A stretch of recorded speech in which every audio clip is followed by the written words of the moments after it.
San Diego, it's time to fire it up. From the beaches to the ballparks, from the Gaslamp to North County, no one knows America's finest city like he does. You can't just punt on a Manny Machado prime year. He's a fourth-generation San Diegan, born and raised in the heart of this community. Passionate, opinionated, and always bringing you the real talk on your teams, your city, and everything in between. Braden totally knows his stuff. He's ready for the next step. That guy is good. Live and local, it's the Braden Surprenant Show. But I think Braden's one of the up-and-coming young stars in the media game in San Diego. Now, here's your host, Braden Surprenant. What's up, San Diego? And happy Wednesday to everybody out there in America's finest city. He's Frank Marchese. I'm Braden Surprenant. This is the Braden Surprenant Show, live and local each every day from 10 to 2 on San Diego's #1 sports station, 97.3 The Fan. Padres fans, we've done it. We've made it. We made it. We have made it to Padres baseball season. We made it. It is, it's like Christmas Eve for baseball fans, is it not? We have finally made it to baseball season. Finally made it to baseball season, which I know a lot of you are super excited about. No more, trying to break down NFL free agency. No more trying to talk about games that don't matter. No more trying to, maybe the Padres should sign this guy. No more of that nonsense. It's go time now. We get to talk about actual baseball. We get to talk about the Tigers coming into town. We get to talk about the regular season. We could talk about the schedule and what the Padres have laid out for the first couple months of the year. We can talk about baseball, and it doesn't sound that forced. It's awesome. It's amazing. We're excited about this. We cannot wait to get rolling today on the show to give you the previews of all the divisions. We're going to give our previews of the games. We got a good slate of baseball games tomorrow. We got a great slate of baseball games here in San Diego this weekend. We got great pitching matchups this weekend. And we got baseball tonight. The Yankees are at the Giants. So we even got a game tonight that we could dive into that's going to count in the standings. No more of this nonsense on MLB Network with the spring training and, trying to grind out games, watching during the middle of the day. It's like, oh, who's that guy? I don't know. Doesn't even have a name on the back of his jersey. That guy's wearing number 96. Over with it. We're done with it. Tired of it. We made it through. So a big round of applause again to all of you out there that have made it through what is the worst time of the year for Padres fans, and that's when there's no Padres baseball. I wouldn't say Padres offseason is the worst time because there's always something up AJ Preller's sleeve. Who knows? We talked about the roster yesterday. I'm going to tell you right now, there could be something on the horizon. You never know. How many times we've seen AJ Preller make moves the eve of opening day? There could be something coming. They got to figure out that 26-man roster. They got to figure out that 40-man roster. They're going to figure that out tomorrow morning when Ben and Woods are on the air. We're going to be live at Baja Rick's tomorrow. We cannot wait for that. Ben and Woods will be on from 6 to 10. We'll be on from 10 to noon. And then we got Padres baseball. Sammy Lev and the Padres pregame show will pick up after us at about 12:10. And then we're going to have Padres baseball back on the radio waves. Big congratulations. Hey, Padres were making a lot of moves the last couple of weeks. They're signing all the broadcasters to extensions. Mark Grant, big congrats. Mark Grant got a contract extension today. Jesse Agler got a contract extension, solidifying the future of Padres baseball in terms of the broadcast standpoint. But we're excited. We can't wait to get after it, start talking more Padres baseball, breaking down actual games. And today we're going to give you a lot of previews of all the divisions because a lot of stuff happened in the offseason, and you might need a little bit of a refresher. You might need a little bit of a refresher of like, I forgot Jeff McNeil's and Los Oclamento A. Is that what we went with? The Los Oclamento A's? Yes, the Los Oclamento A's, yes. Yeah, the Los Oclamento A's. So we're going to give you the preview of all the divisions. We're going to tell you about what we think in terms of standings. Here's what Frank and I did. Now, We're a little sickos for this, but this is how excited we are for Major League Baseball. A little? Yeah, you don't want to tell people about what you do on the late at night with sports. Hey, yo. You know what? There's something else I want to do later this week that I thought about that we need to get to, and I'll tell you during a break. You let me know if you want to do it or not. Okay. It's going to be fun. I don't know if we don't have time to do it today, obviously. Maybe later in the week. But Train spotting with Frank for a break spot. Okay, tomorrow it's going to be hard for us to get on the air if the BNSF train rolls through at its normal time. We're going to be in trouble because, hey, you know what? At least the morning show will be going on, so I don't have to worry about Frank setting up equipment while the BNSF train is shipping containers tomorrow. I forgot about that. Thanks for reminding me about that.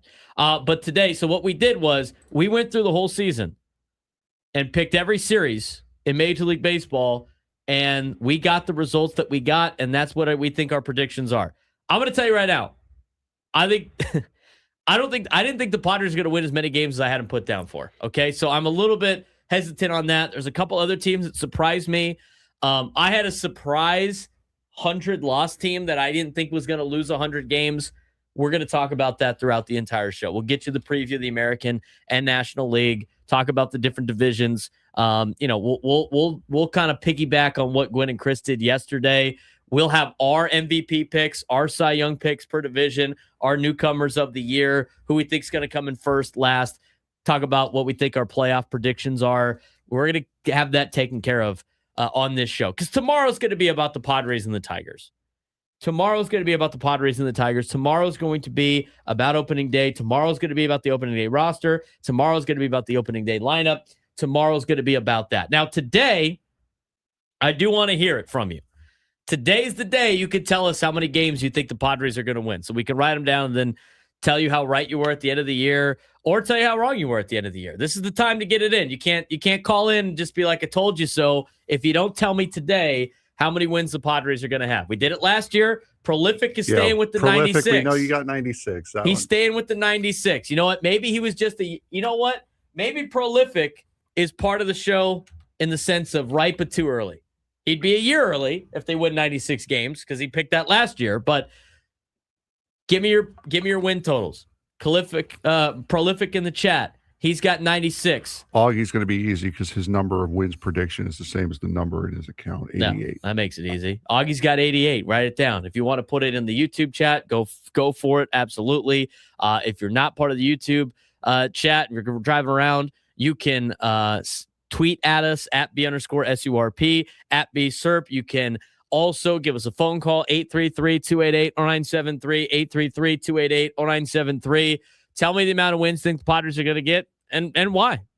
I mean, there's a lot of people that might think they're not good enough to make the playoffs. I mean, we've had a lot of people concerned about where the Padres are at in terms of wins, in terms of not really buying into the roll of the dice with a lot of the with a lot of the position battles and having to take risks on 30-something-year-olds. So I think you're going to see a lot of positive Padre fans today with their win total. I think you're going to see some pessimistic Padres fans today with their win total.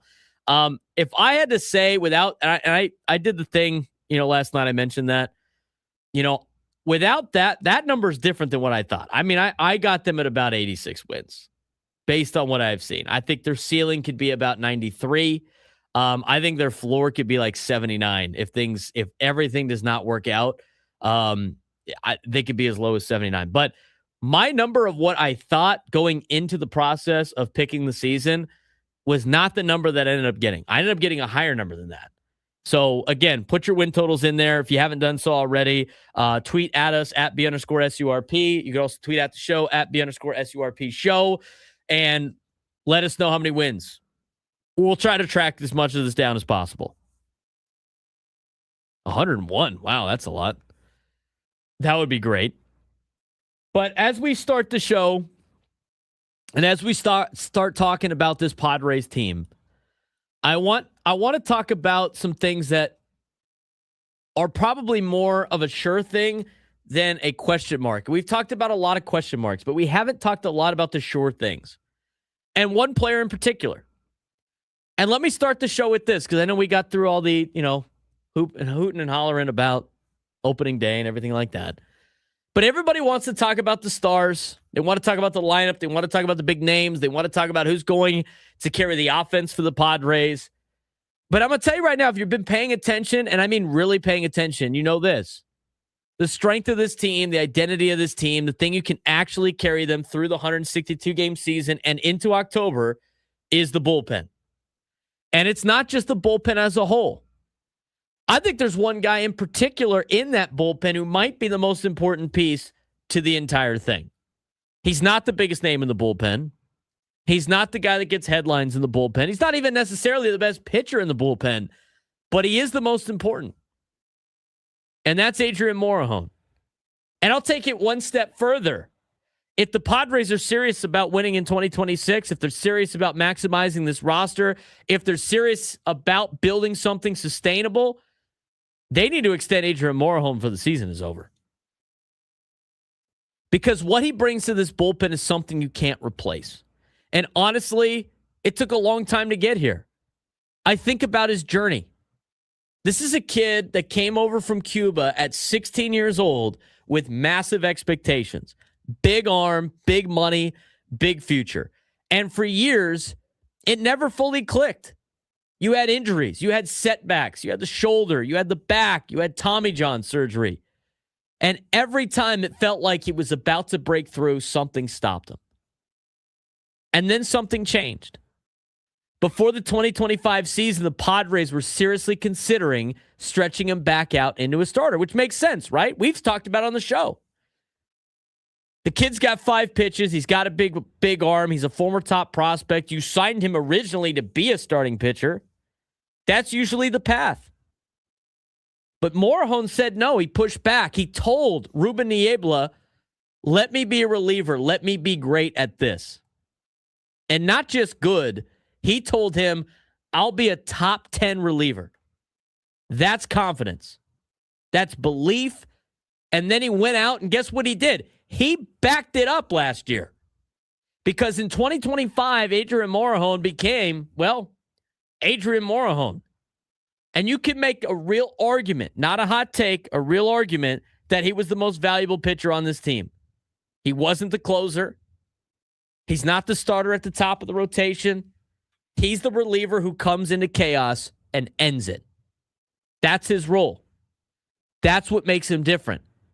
Anyone can pitch a clean inning. Not everyone can come in with traffic on the bases, game on the line, and shut it down. That's where Morejón thrives. Last year, Adrian inherited 45 runners. You know how many scored? Out of 45 runners, Frank, do you know how many of those guys scored? 3. 5. That's an 11% inherited runner scoring rate. One of the best we've seen in decades. Let me translate that for you for a second. That's games saved. That's wins preserved. That's the difference between a playoff team and a team watching October from home. There were 12 games last year where he came in with runners on, tight score, and didn't allow a single run to cross. 12. That's not luck, guys. That's elite. That's a mentality. And that's why I say he's the most important piece of this bullpen. Because while everyone else has defined roles, 7th inning, 8th inning, closer, Morejón's kind of the fireman of this bullpen. He's the guy you call on when everything is about to fall apart. And when you have that guy, your entire bullpen becomes stronger. Your manager has more flexibility. Your team has more confidence. And let's talk about the stuff for a second. Because it's not just mental, it's electric stuff. He's averaging nearly 98 miles an hour on his sinker. He's now hitting 100 and 101 miles an hour regularly on his fastball from the left side. How many lefties, Frank, do you see that pump 100? Not many. Not a lot. What's the saying about a lefty? Oh, he's a crafty lefty. Power throwing righties, crafty lefties. This kid's throwing 101 miles an hour from the left side. That alone is just rare. So you got his sinker coming at 92. You got his fastball pumping at 101. 100 and 101. And then you added a disappearing changeup. You add a sharp slider, and you got a 5-pitch total mix. That's not a normal reliever. That's a weapon. That's someone you can deploy in multiple situations against any part of the lineup. And here's what might be the most important part of his development. It's not the velocity. It's not even the results. It's the maturity. In 2024, he needed constant mound visits. Every time there was traffic, Ruben Niebla was walking out there, calming him down, resetting him. Last year, that changed. He handled it himself. He stayed locked in. He attacked hitters. He trusted his stuff. That's growth. That's the difference between a talented arm and a reliable weapon. And now he's entering a massive year. Final season before free agency, prime of his career, finally healthy, finally confident, finally consistent. And that's why the Padres can't wait on this. You don't let a guy like this get to the open market. You don't gamble on replacing this kind of role, because here's the truth about bullpens. They're volatile. They change year to year. Guys come and go.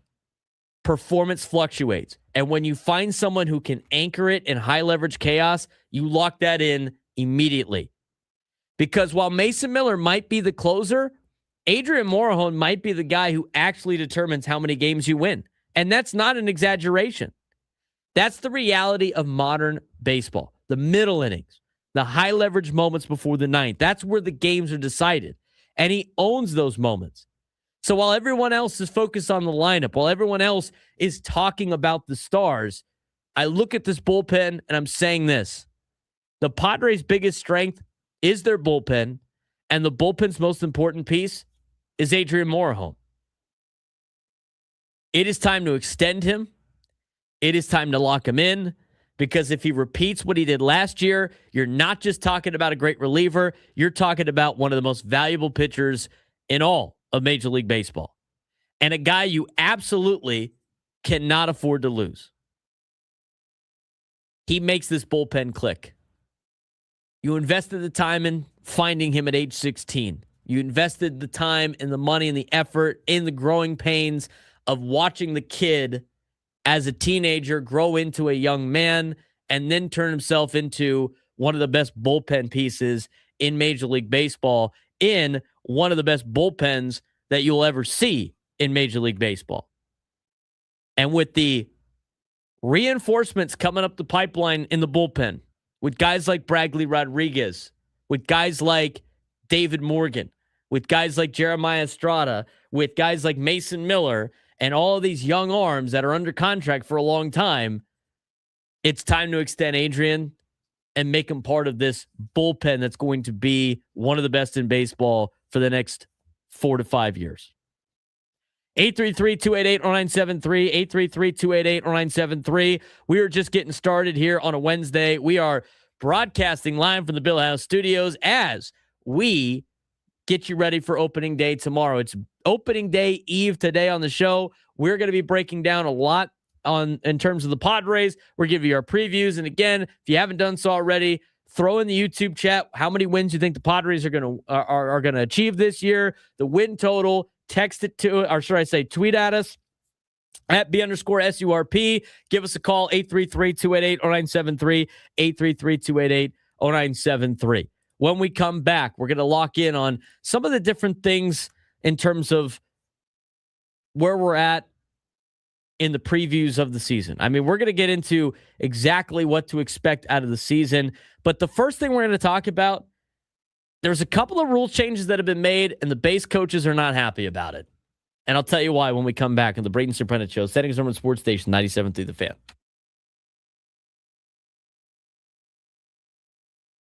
UCSD baseball just made a statement, and people should start paying attention. The Tritons took 2 of 3 from UC Riverside, dropped 12 runs on Friday, 14 on Sunday, and showed this offense can explode at any moment. Oh, and head coach Eric Newman just became the winningest coach in program history. That's not just a milestone. That's a program leveling up. But here's the real question. Are they actually contenders right now in the Big West? Because the offense is there, no doubt about it. The concern, though, defense, pitching consistency, and closing games clean. Kind of a very familiar situation here in San Diego.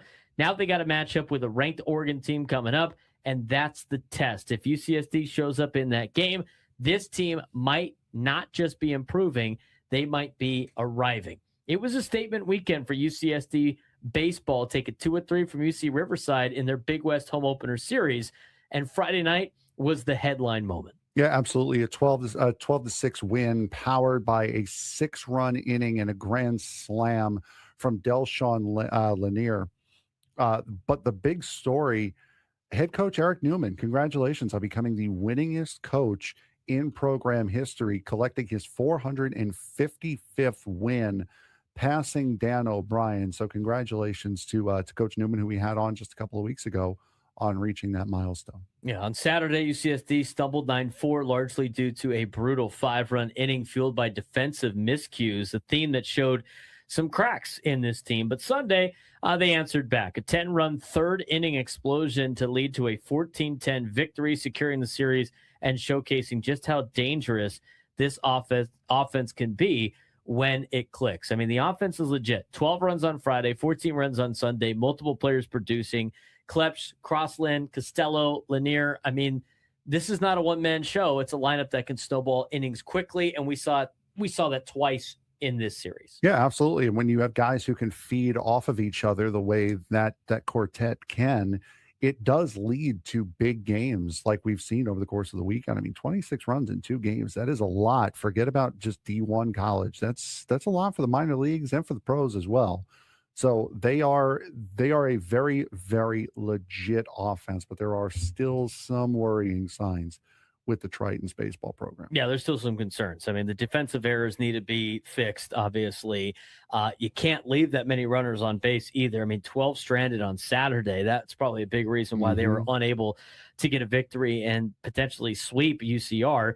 And then pitching inconsistencies in key innings, which is very much a common concern for most teams in college baseball. So the team can score with anyone. The question is whether they can consistently control games, and that's going to be a big factor in the Big West. And coming up next for baseball, they get a major test, a midweek matchup against the 21st ranked Oregon Ducks, and they're a really good baseball team out of the Big Ten. It's very much a measuring stick game. Midweek games are always kind of crazy in itself. Can that explosive offense show up against a ranked opponent, and can the pitching tighten up against the league competition? Yeah, that is going to be a very, very difficult, very, very difficult question to ask for this team.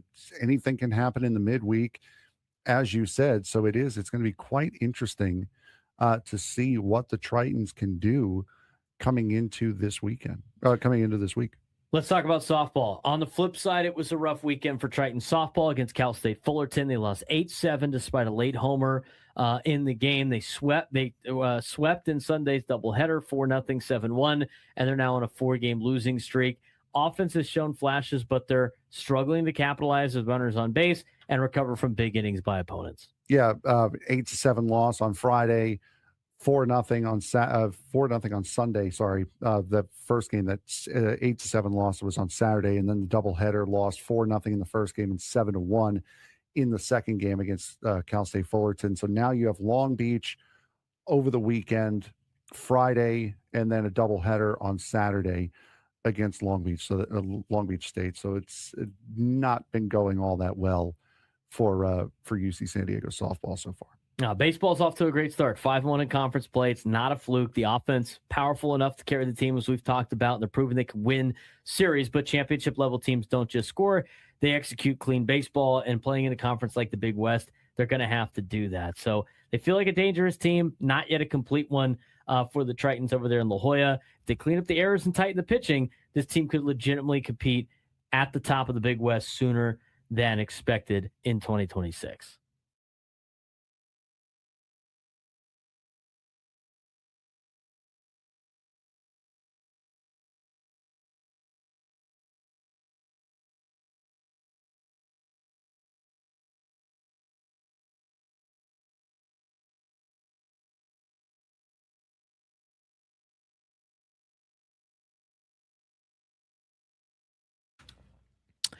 All guests join us on the SDCCU fan hotline. It's not Big Bank Banking. It's better. Later on at 11:30, we got a guest on the show today as we will have, I think I look back, Dan Dickerson. Yes, Tigers radio play-by-play guy who will actually be doing television because Jason Benetti, their normal television guy, is in L.A.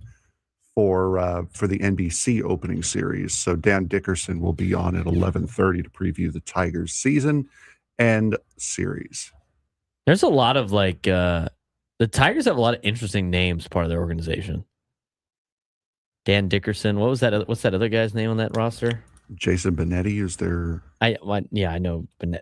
He's not even one. I'm talking about their players. Oh, they got Dan Dickerson is their play-by-play guy. Great name. Then you got. When I hear Dan Dickerson, I think of Doug Dimmadome, owner of the Dimsdale Dimmadome. That's what I think of immediately. We'll be sure to mention that off air. I should tell him. Yeah. Hey, have you ever watched The Fairly Odd Parents by chance? Probably not.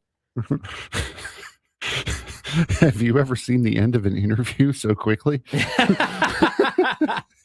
Hey, I want to ask you: did you end up selling the Dimmadome? The what? Aren't you Doug Dimmadome, owner of the Dimsdale Dimmadome? No, I'm Dan Dickerson. God, man. Play-by-play of the Detroit Tigers. You're not making your case any better. By the way, I do have to make a graphic for him because we were not expecting it yesterday. These are the names I'm talking about. Dylan Dingler. The alliteration of Dylan Dingler, Jackson Jobe, Jahmai Jones. You also have Bo Brisky. That sounds like Bill Blaschke from Saturday Night Live. Bill Blaschke. You also have a country singer, Riley Green, is on the team. I mean, the names of this team is crazy. They have a guy named Tarek. Have you ever seen the name Tarek ever in your life besides Tarek Skubal? Colt Keith. Colt Keith? Yeah. I know it's a C and a K, but I'm going to tell you right now, in our predictions for the season, all-time name team, Tigers are world champions. Tigers. For sure. Tigers. I mean, yeah, sure, they have like the Framber Valdez's and Jack Flaherty's and Gleyber Torres of the way. Nobody cares about the stars' names. I mean, somebody, Colt Keith, you kidding me? Who cares about the stars? Like Will Vest. You got to say that like European. It makes it sound like it's like together. Will Vest. Could you imagine like a German guy like saying that guy's name? Will Vest. Will Vest. Now batting for the Tigers. Oh. Well, I hope you guys enjoy this Tiger interview. It's probably going to be the last one. The names are great. Come on. Their play-by-play guy is Dale Dimmadome. Owner of the Dimsdale Dimmadome. By the way, this whole bit just needs a big squirrel. That's awesome. No, it needs a foul, too. 100%. Yeah, that needs a couple of those. He draws the foul. Are you kidding me? The alliteration of this team and the organization. I mean, are you kidding me? Kerry Carpenter, Bo Brisky, Colt Keith. You also have Dylan Dingler, Jackson Jobe, Jahmai Jones. I would even throw in Kevin McConaughey. And then their play-by-play guy is Dan Dickerson. Are you kidding me? Come on. Come on. The all-alliteration organization. The Detroit Tigers. That's where we're at with this. Zit Tigers. Are we doing German accents now? No, we're not. Augie in the YouTube chat, we are not. Will Vest, are you kidding me? Come on. All the people, by the way, of all the people that complained about the biggest fan name generator, nobody complains about the Tigers. Come on. And Smash, we're not making fun of or disrespecting Dan Dickerson. No, relax. He's great. Calm down. The fact that he fits in with the alliteration of the Tigers organization is crazy to me. Detroit. The Detroit Tigers. All right, I've had enough of that. That was funny. Nobody liked the Dimsdale Dimmadome? Hey, it's Dale Dimmadome. Nobody had that on their bingo card today. I like dropping the Nickelodeon cartoons from when I was a kid. It's great. Smitty Wortherman Jensen, he was number one. All right, MLB base coach rule controversy. Did you see this? You seen this? Have you heard about this? You heard about this? Yes, I have. I have seen this. Rob Manfred and MLB are cracking down on base coaches leaving the coaching box. I mean, we've seen that a lot, right? It's like, why do they even have the boxes over there? None of the coaches are ever standing there. Well, the reason is to prevent sign stealing via pitch tipping observation. That's why they're really putting this in. All right. To me, that's kind of a dumb reason to put this rule in, but okay. And the reality is coaches now feel physically unsafe. I believe that, to be honest with you. I believe that. This is why the coaches have a problem with it. They feel unsafe. I wouldn't want to stand there with some of the guys coming up. Are you kidding me? Do you want to stand there when Manny Machado's up? Have you seen him hit the ball in foul ground? You want to stand there when Fernando turns on a ball? Are you kidding me? Could you imagine having to stand in the box with Barry Bonds up in the middle of his quest for all those home runs? No, thank you. Well, from the stories we've heard, he was he kind of called his shot every single time he hit one. Yeah, well, yeah. And if you didn't hit one over the fence, I guess he was getting intentionally walked. Have you heard the stories about him like chasing that record? Like he was 2 away. He's like, I am not going to hit a home. They're going on a road trip. I am not hitting a home run this entire road trip. Oh, yeah, because he wanted to do it at home. Yeah, he did not do it. He said first game back, he's like, okay, cool. Tonight I'm tying the record. Tied it that night. Next night, I'm breaking the record. Broke the record the next night. Like he was automatic. All right, so here's what the coaches are saying. So they have to now stay inside that box 90 feet from home plate.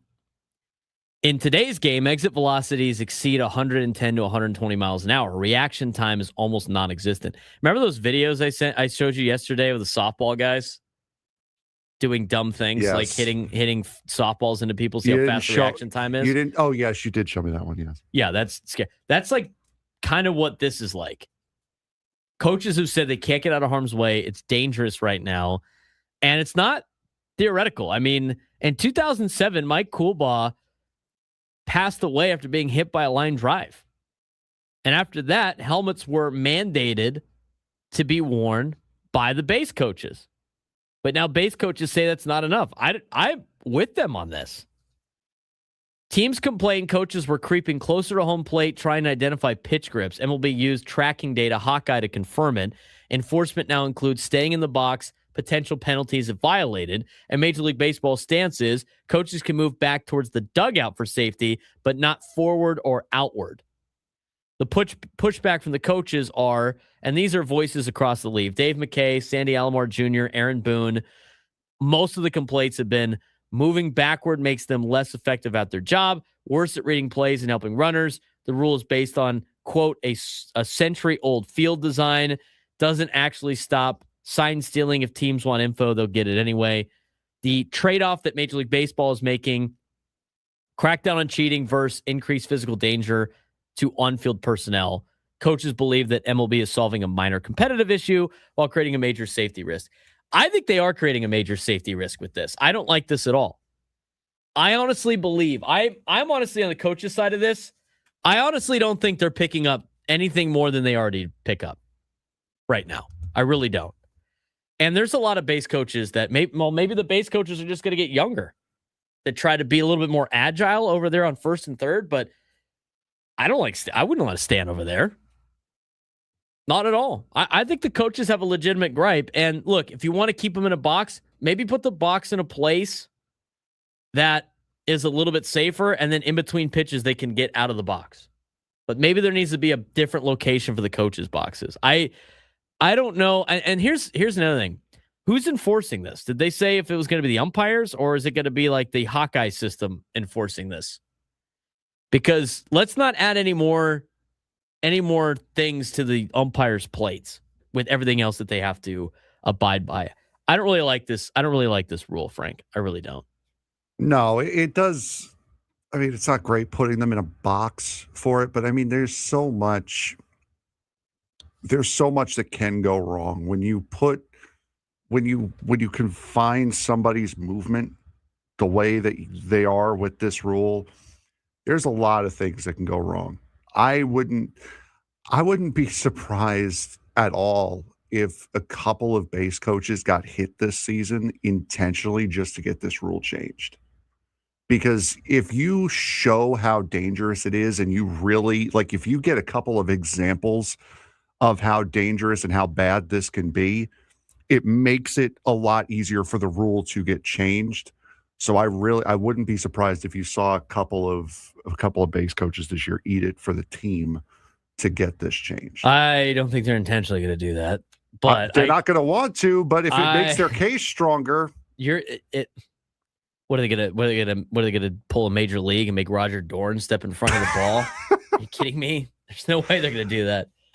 I wouldn't do that if I would be like, nope, I'm gonna be a bench coach now. I wouldn't want to. But if I felt as though it made Major League Baseball go, you know what? Maybe this was kind of stupid. I think this is just such a for every league going towards safety, for Major League Baseball to take away from safety to give to such a minor detail that's probably not a rampant problem of cheating and sign stealing is kind of an overreach to me. Because you have to know. It's one thing to know the pitch. It's a completely different thing to hit it. It's like I could know a slider or a sweeper is coming. I still have to hit the thing. So it doesn't really, it gives you a small advantage. It doesn't give you a great one because you still have to perform the action of hitting the ball. I agree with that. I just think it's kind of an overreach. Rob Manfred looks like, hey, look, I'm cracking down on cheating. Nice, dude. Nice. 833-288-0973, 833-288-0973. When we come back, we'll get our first look of a different division as we could do our previews today. We're going to talk about the American League East when we come back on the Braden Surprenant Show, San Diego Urban Sports Station 97 through the Fan. San Diego State women's basketball is doing something special right now, and if you're not paying attention, you should be. They just won back-to-back postseason games. They're 27-5. They're tied for the most wins in program history, and they're doing it with elite defense and clutch execution. They beat UC Irvine in a game with 12 lead changes, closed out an 8-0 run, then turned around and dominated McNeese, holding them to just 27% shooting. Oh, and here's the craziest part. They're 25 for 25 for the free throw line in the postseason. Perfect. That's discipline. It's composure. That's winning basketball. Now they get Kansas. And this is where we find out, are they just having a great season, or is this the best team San Diego State has ever had in women's basketball? Because right now, they look like a team that's not ready to be done. It's been a packed week across the board for San Diego State athletics, highlighted by a historic run for the women's basketball team, while baseball and softball showed flashes, but also some inconsistency. But the biggest headline, Aztec women's basketball is rolling in the postseason. This team is officially one of their better teams in program history. They knocked off Irvine 61-55 in a thriller, and they followed up with a dominant 56-41 win over McNeese. Yeah, it was a great game. First from UC Irvine, 12 lead changes, 9 ties, close on an 8-0 run. Naomi Pangiaban, hopefully, 22 points, perfect from the free throw line. Then followed up again by that game against McNeese, held McNeese to 27% shooting, forced 15 turnovers. And they had balanced scoring across the board. And again, as you had mentioned, 25 for 25 from the free throw line. That is huge in the women's, the WBIT. WBIT, which is different than the WNIT, if you will. But yeah, that's I don't care what tournament you're in. That's impressive. Yeah, but 2 games so far, 25 for 25 for the free throw line. That's going to win you basketball games night in and night out. 27 wins on the season, high school record, first postseason win since 2013. They're now headed to face the number 2 seed Kansas Jayhawks women's basketball team in the WBIT. This team winning with defense, the discipline, and the clutch execution in this particular tournament. Let's go to the Diamond, where baseball had left some opportunities on the table. It's been a frustrating stretch for Aztecs baseball. They lost 7-4 to the 13th ranked USC Trojans despite out-hitting them. They left 10 runners on base. They had an extra inning loss to San Jose State over the weekend, and then they had split results in a doubleheader. They beat UConn and then lost a tight one to San Jose State. Theme of the week, they're creating chances, but they're not finishing right Yeah, now. no, unfortunately not. And again, that's that outing against USC in the middle of the week, leaving 10 runners on base. That is a lot. And that's something we've spoken a lot about when it comes to Aztec baseball is they're getting hits, but they're not getting the timely hits that you need in order to capitalize on those mistakes, especially against the number 13 team in the country. That would have been huge. And then losing both games to San Jose State while taking one against UConn. It's a very up and down week, mostly down, unfortunately, for the Aztec baseball program. Let's go to softball. High drama and some big swings for the softball team. They had one of the wildest weekends you will see. They dropped first 2 games to UNLV Rebel softball. Then they responded with a 13-7 comeback win. 8 runs in the 7th inning with 2 outs. Huge swings from Jade Ignacio and Jasmine Williams. Team showed resilience, offensive firepower, and ability to explode late. I don't care what sport you're playing. I don't care what level of baseball or softball you're playing. You put up 8 runs in the final inning with 2 outs.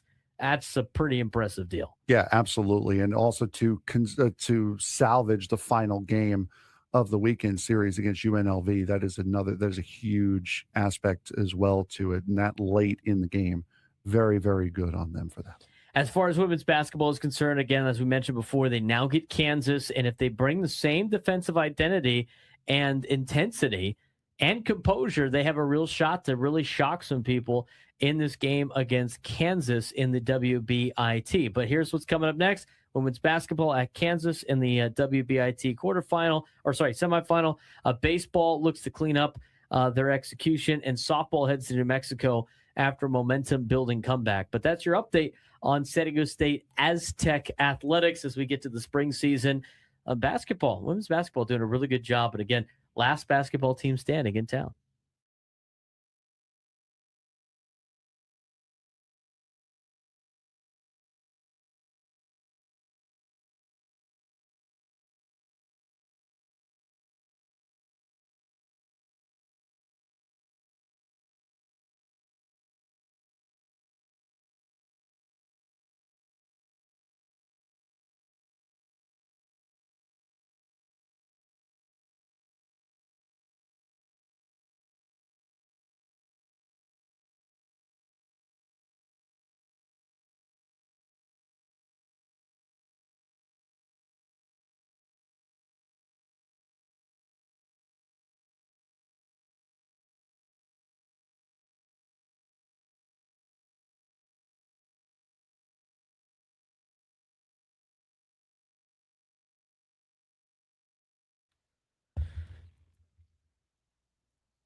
We got some tickets to give away, right? Later on in the show.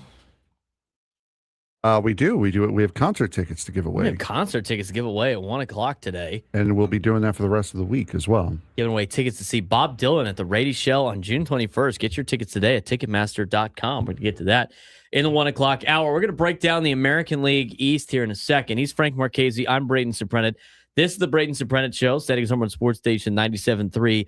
The Fan. We're going to have previews today on every division of Major League Baseball, so you guys know what we think. Again, we are asking you to put in your win totals for the Padres. We're going to record them, write them down, track what you guys think this season as we get ready for opening day tomorrow as the Padres take on the Detroit Tigers. We're going to get to the American League East in just a second, but do you want to get to the phone calls? 833-288-0973, 833-288-0973. Let's get out to Don and Santee. Don, what's going on, man? Hey, how are you today? I'm doing well. I'm excited for opening day tomorrow. Yeah, I have a couple of questions on the American League. Do you think Toronto has the best pitching staff in the whole league? And then back to the first and third base coaches, why even have them on the field if none of their players are on base? That's not a bad idea, except for like trying to relay signals in, I guess, from the third base coach. But it's interesting. Who do you think the best pitching staff is in the American League? I think we're going to get to it. I think he might have gotten ahead of us a little bit. Let's get to the American League East to start our discussion and our preview of Major League Baseball. Are contractually obligated. Every radio host must do this Right at the start of every baseball season. All right. Fire up the music because Scraby stole that from me yesterday. Did you hear that? Okay. Do we have gimmick infringement now is what we got? Oh, you didn't hear about it yesterday? Wow. Are you upset about this? Yes. I do have to say, I did add a lot of those songs that we do play. I did not add this one. Yeah, no, I did that one. But he said, because Chris asked for some music for the previews. And so they played this song every single time. And Scraby was like, I'm just going to go with Frank's music on this. He has the best music in the game at the stations. I'm going to use Frank's music for this.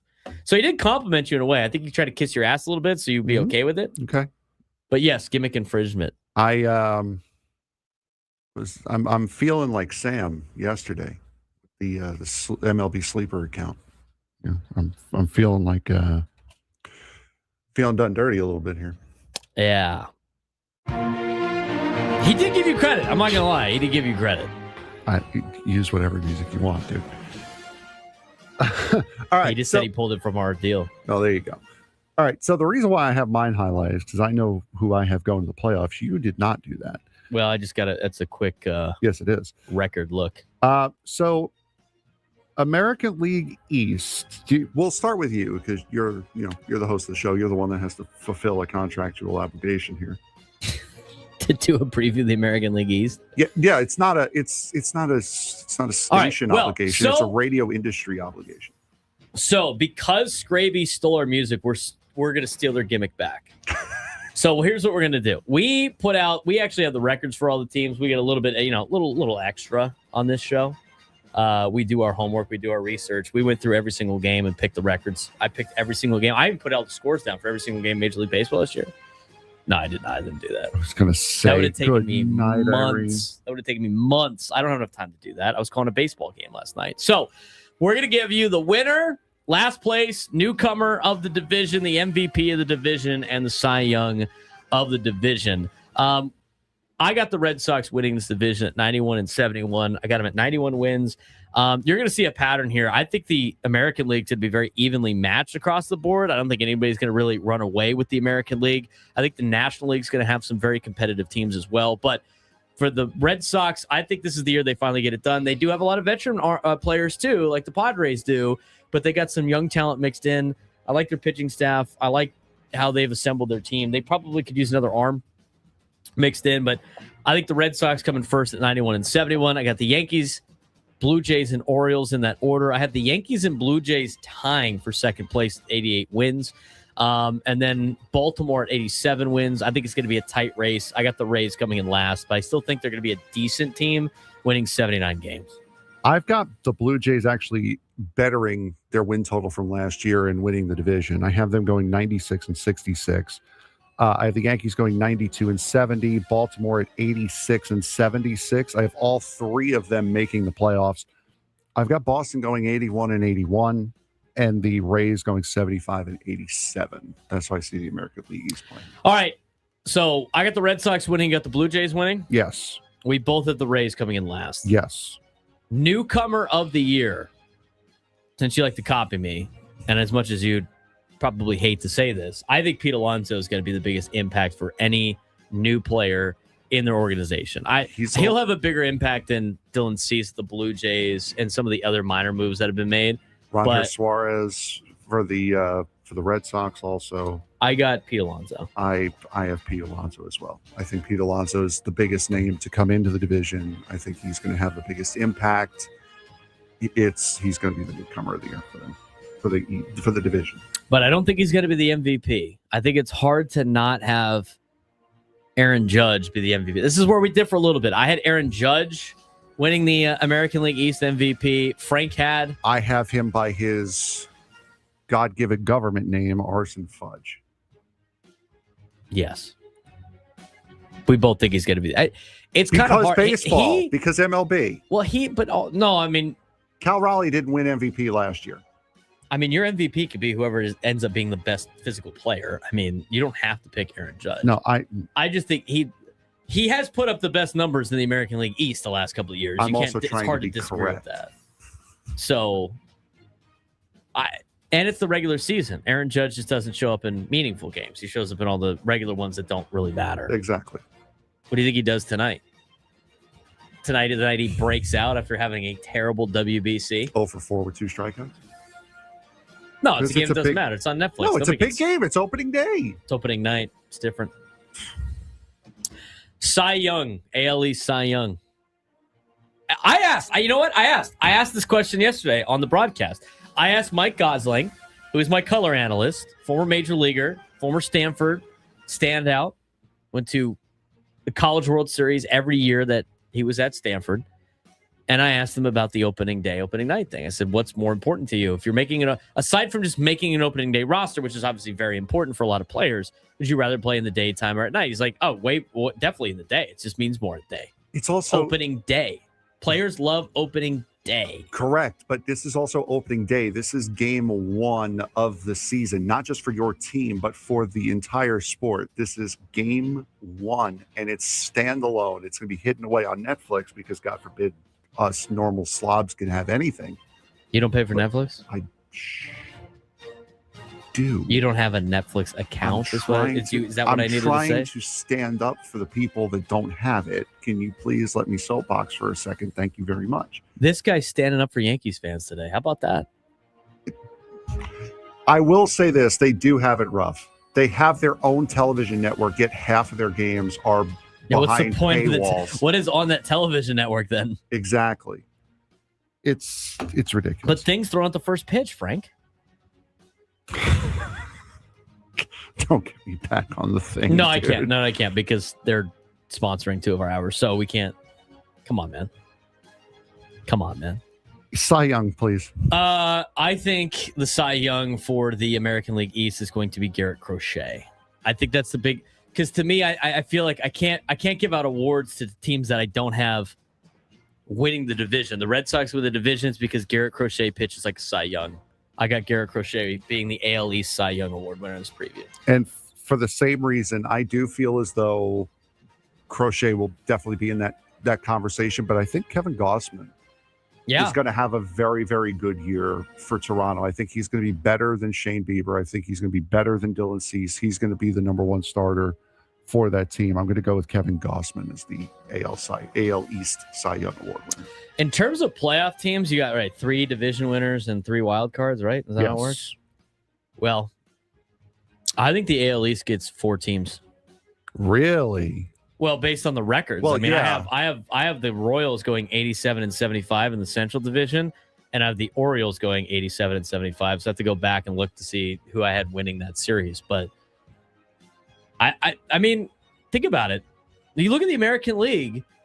Oh, there are a lot of good teams. There's a lot of solid teams, but then there's a lot of there's not a lot of great teams. Mm-hmm. It's kind of like last year. Last year, the American League had solid teams, but they didn't have a bunch of dominant teams. And I think it's going to be a setback for some teams in the AL West. And we're going to get to the AL West later on in the show. I don't think that the Red Sox have done enough to recoup what they lost to make the postseason. And somebody just asked, what happened to the Rays? Nothing. And that's kind of the point. They were 4th place in the division. They didn't really upgrade. They didn't really lose anyone either. So I don't think the Rays are going to be a fight. I think Baltimore for sure is the one that retooled the most. Oh, especially with their manager. Yes, is the especially with their manager. Hey, Birdland. Exactly. They're the ones that retooled the most. The Blue Jays spent the most money because they got that taste last year. They want to get back. And the Yankees are the Yankees. So that's why I think it's going to be Toronto, New York, and Baltimore are going to be the 3. Well, everybody thought the Red Sox were going to make it to the World Series last year, and they kind of fell apart. But they still have a little bit of the core there from what they had. I mean, they got a lot of good players and a lot of young players too. I mean, you go through their roster. This is a good team. They're going to be a problem, and hopefully you get them early. Hopefully, getting them early, if you're the Padres, is a sign of good times. They're also relying on a lot of young talent. Like they're relying on Marcelo Mayer, I think, a little too early. They already gave a big contract extension to Christian Campbell, and that's already not worked out. You're hoping that Roman Anthony has a big breakout year. So I think they're relying on too much to go right. This entire day is going to show, I think, a lot of people that it's not just the Padres that have massive question marks around their team. No kidding. Huh? Nobody's got a perfect team. When we come back, we'll talk about the American League Central a little bit, give you our previews. We're going to do that throughout the entire day. Plus, next hour, we'll look at the Padres' upcoming schedule.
Hour number 2 of the Braden Surprenant Show, broadcasting live from the Bill House Studios. We know how. He's Frank Marchese. I'm Braden Surprenant. This is the Braden Surprenant Show, live and local each every day from 10 to 2 on San Diego's Urban Sports Station 97.3 The Fan. We're giving you our previews today. We're going to break it up. There'll be a couple of back-to-backs, but not too many of these. Later on in the show today, we are going to have the play-by-play broadcaster of the Detroit Tigers as a member of Dan Dickerson. He'll be joining us at 11:30. He is usually the radio guy. He's going to be doing it for TV the next couple of days for the Tigers because Jason Benetti, their TV broadcaster, is going to be doing the NCAA tournament. So Dan Dickerson will come on at 11:35. He's got a pretty remarkable story about how he got the job as the radio play-by-play man of the Detroit Tigers. We're going to talk to him about that later on 11:35, get you a preview of what to expect from the Tigers the next 3 days here in San Diego. I think it's going to be tough. I think it's going to be tough to deal with the Tigers this weekend. I mean, you know, it's just 3 games in the season. And I'm going to tell you later on what I think the Padres are going to do, not only this weekend, but in the season. Again, even if they don't get off to the best of starts like they did last year, and last year was kind of crazy, the season's not over if they lose 2 out of 3 to the Tigers, and they're not going to the World Series if they take 2 out of 3. I just want to make that clear. Sunday's off, too. That's kind of interesting quirk. But when you open up the season against the interleague team and you play them on a Thursday and you only play them 3 times, one of those days is going to be off. It's the Tigers and then the Giants. We're going to talk about the schedule for the Padres in a little bit later. And Dan Dickerson will join us on the SDCCU fan hotline. It's not big bank banking. It's better. All right. Did you see this, by the way? Maybe we have to do this in noon lunchtime hour. We talked about the Padres food. USA Today did an article of all the food in Major League Baseball. Oh, no. The Mets. Did you see what the Mets are selling? They're basically selling a buzz ball. You know what a buzz ball is? The big. Yeah.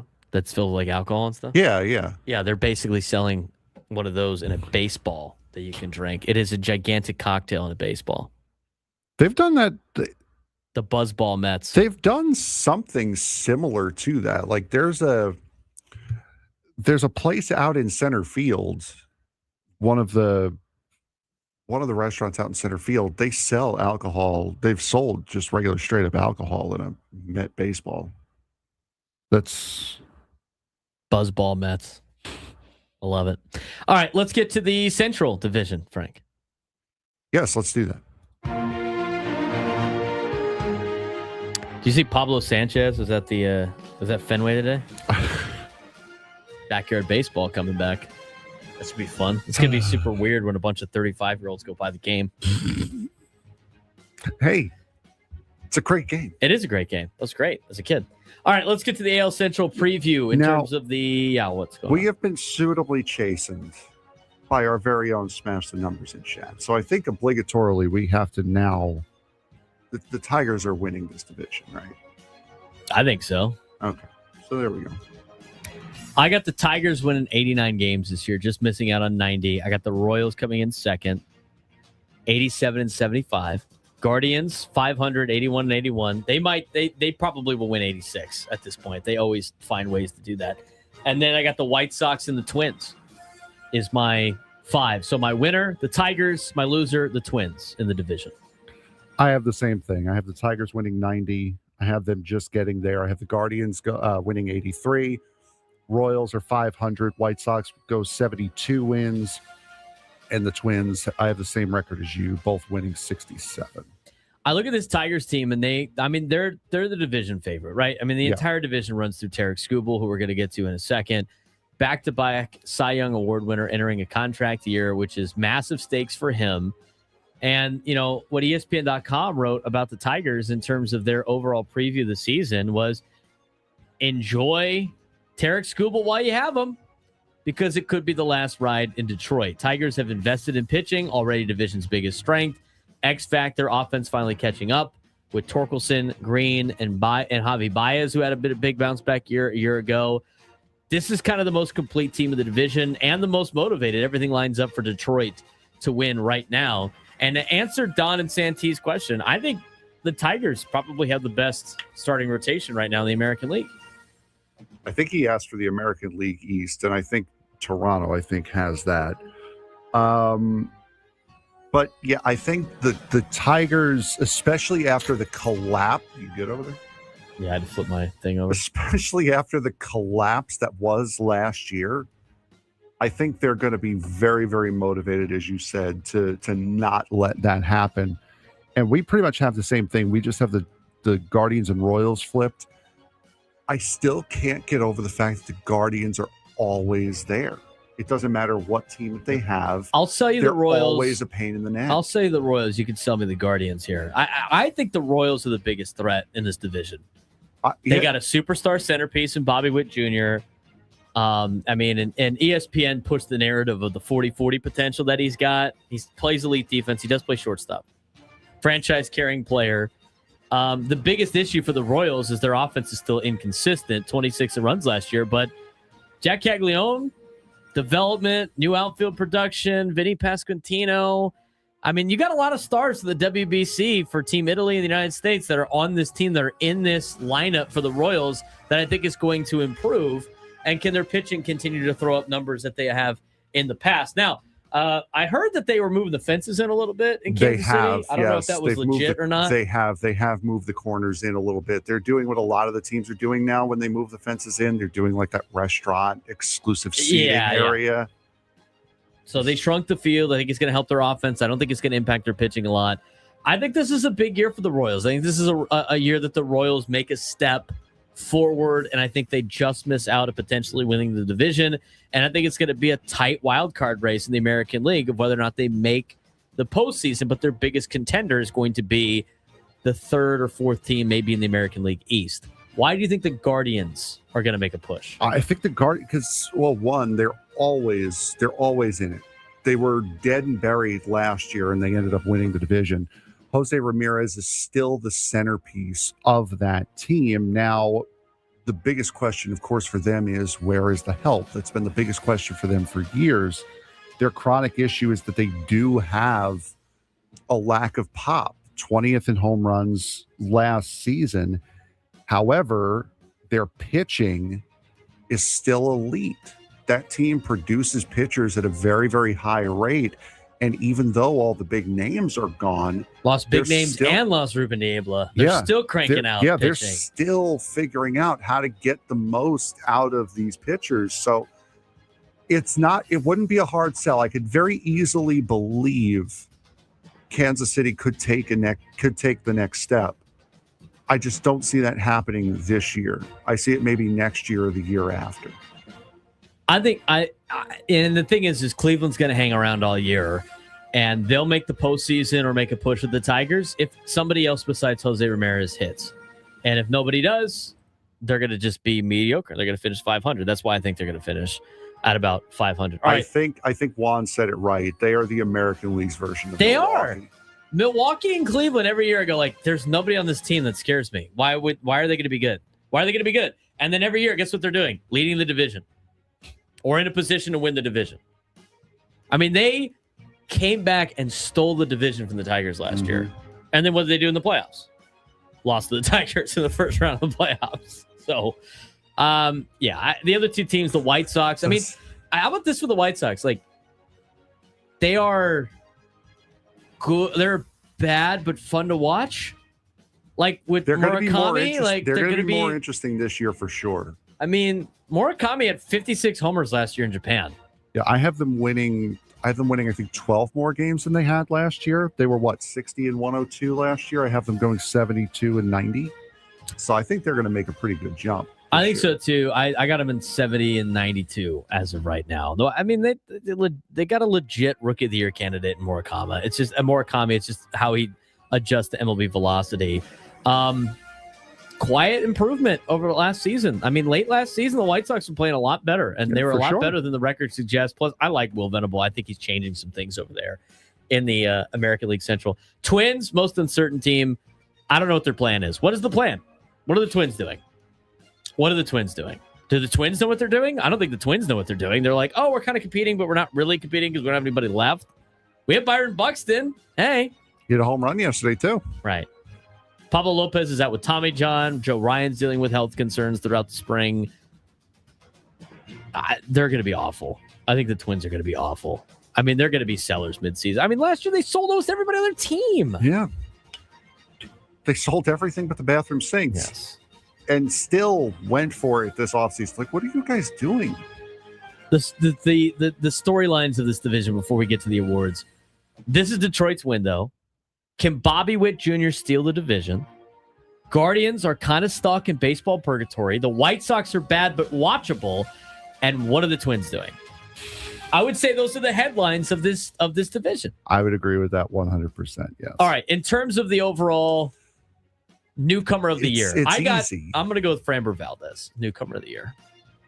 That would be the obvious You're one. taking the rookie, though.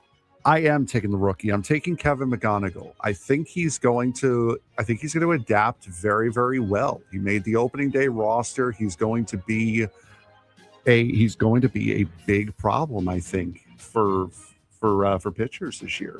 Of course, Framber Valdez, the easy pick, especially in that big rotation. We'll see him on Friday, but I think the rookie is going to surprise some people. MVP, anybody besides Bobby Witt Jr.? Nope, nobody better in that division. Do we even need to do the Cy Young? Nobody better in that division. Then Tarek Skubal. Nope. Tarek Skubal will be our pick for that. So we both take the Tigers win the division. We both think the Twins come in last.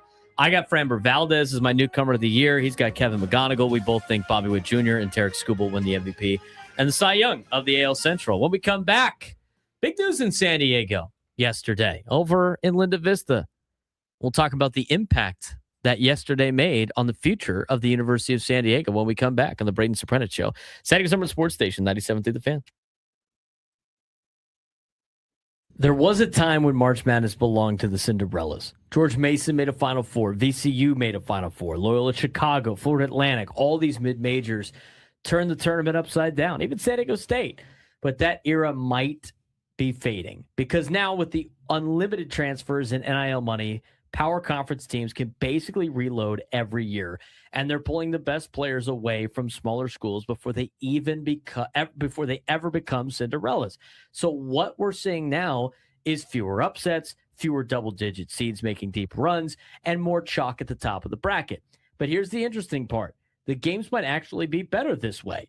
The competition is stronger, the teams are more complete, but something feels different because March Madness without chaos isn't bad. It's just not the same March Madness we grew up with. This week in college basketball, the NCAA Tournament is reminding us of something we've kind of known for a while now. March Madness is still madness, but it just doesn't look the same anymore. Because if you look at the bracket right now, the story isn't just who is winning, it's who isn't. The mid-major Cinderella run, the kind that defined the modern era of the tournament, feels like it's fading, and that raises a bigger question. Is March Madness actually better when the upsets are rare instead of routine? There was a time when a George Mason type team felt like a once in a generation story, but after that unforgettable 06 Final Four run, it wasn't a one-time thing. It became a trend. We got VCU in 2011. We got Wichita State in 2013. We got Loyola Chicago and Sister Jean in 2018. We got Florida Atlantic and San Diego State in 2023. Butler going all the way to the title game in 2010 and again in 2011. And even the biggest barriers started following. A 16 seed beating a 1 seed never happened until UMBC shocked Virginia. Then it happened again when Farley Dickinson beat Purdue. A 15 seed upset used to be rare. Now it happens almost every year. For a while, the NCAA tournament felt wide open, like anyone can make a run. But that version of March Madness is starting to disappear. Yeah, and it is sad to see. But also, as you mentioned there, right at the very end of the monologue, is that it might not be the worst thing overall, because when you have craziness that happens routinely, that happens every single year, it's not really craziness anymore. That's just a thing that happens. So you do need it to go away for a little while for it to feel special again. And I think we've gotten so used to seeing that Cinderella story happen every single year that we're expecting it. And because of that, it is becoming a little bit less special when it does happen. Yeah, we're seeing it everywhere. Players are leaving in majors for national contenders. Depth is stacking at Blue Bloods, less continuity at smaller programs. And the results is you're getting fewer true Cinderella teams. This year's tournament has shown it's clearly not many double-digit seeds are surviving deep into the bracket. And even the Sweet 16 is dominated by power conference programs. But here's the twist. Even without constant upsets, the tournament might be actually better basketball. The games are cleaner. The matchups are stronger. The elite teams are truly elite. But you get that missing feeling of that unpredictability that made every postseason feel like history. Because March Madness without Cinderellas isn't bad. It's just different. And the sport might actually be in a transition phase, not the end of Cinderella, but a reset, a recalibration, a moment where the system is stabilizing after years of chaos. But my take on this is I liked March Madness for the funness, the fun of upsets early in the tournament. Either way, the best teams are usually near the end of the tournament, but the fact that you didn't get any 13 to 16 seeds in the Sweet 16 for the second straight year in a row, and the fact that it's all Power 4 schools again for the second year in a row, that's trending in a direction that I don't think is necessarily good for the NCAA. Yeah, it certainly is a problem. And I do agree with you. But again, you also can't have it be expected every single year, because then when it does happen, that deep run is not nearly as special anymore. So you want to keep that air of anything can happen. Sometimes you do get clunkers. Sometimes you do get bad years. Sometimes you do get snooze fests.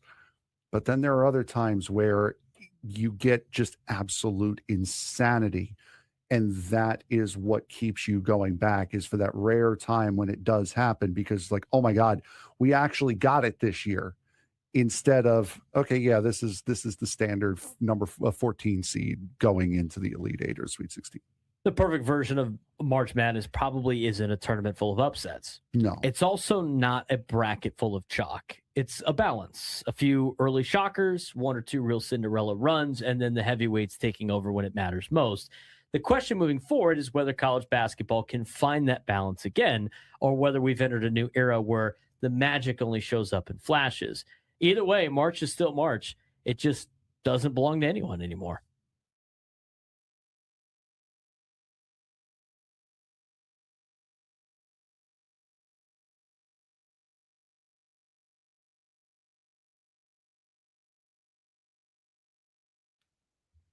Broadcasting live from the Bill House Studios, we know how. We're giving you some previews of the MLB season. We're going to talk about the American League West a little bit later on.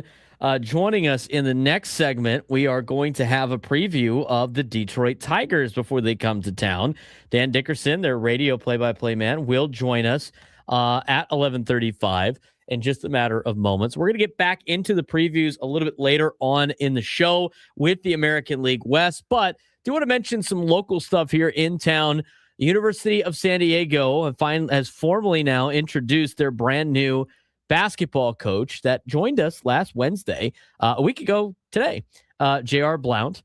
And J.R. Blount is got to be introduced yesterday to the media in front of the local media in terms of they just had his introductory press conference, everything like that. They had a mariachi band, they had the crowd, they had energy as he was introduced to the University of San Diego, and a transformational point in this athletic department for USD basketball.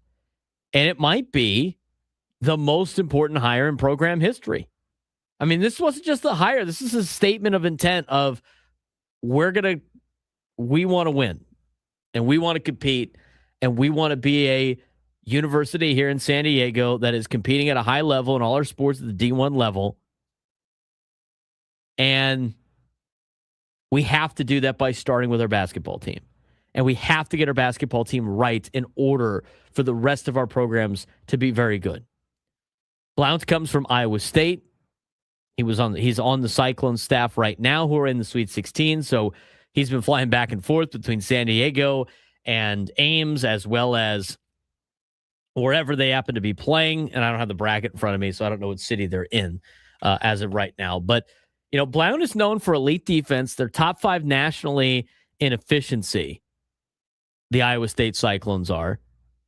And the coaching philosophy is we're going to start with defense. Build offense through turnovers and transition. USD trying to build a modern identity of defense first, disruptive, and athletic. As I look at that, Frank, what school in town reminds you of that? Playing defense first. I honestly, I was not paying attention. San Diego State. Okay, yeah, fair enough. Defensive first mindset, right? Defensive first mindset. And that's what has led San Diego State to be the program that they have now turned themselves into.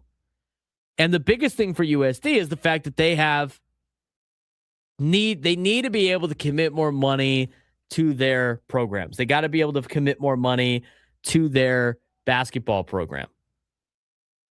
And according to the reports and according to yesterday's press conference and a lot of the reports coming from the San Diego Union-Tribune, USD is committing more money for players and NIL and revenue sharing. They have invested in a new basketball performance center, which is huge because USD historically hasn't competed financially. Now they're signaling we're getting into the game. And they've created an opportunity to be able to do this at the perfect time. And the biggest reason why this hire matters is the conference is wide open right now for San Diego to take advantage of the WCC. The last couple of years, you had Oregon State and Washington State. Well, they're out of the conference now. Just kind of a little bit of a spot for them for the time being as they try to reform the Pac-12. And then they did by taking Gonzaga with them, who is in basketball the best team in that conference. I mean, absolutely the best team in that conference. It's not even close. So you don't have to worry about big bad Gonzaga anymore. Washington State and Oregon State are leaving the conference as well. Those are the other two former Power 4 schools that have way more resources than San Diego has, and they're out of the conference.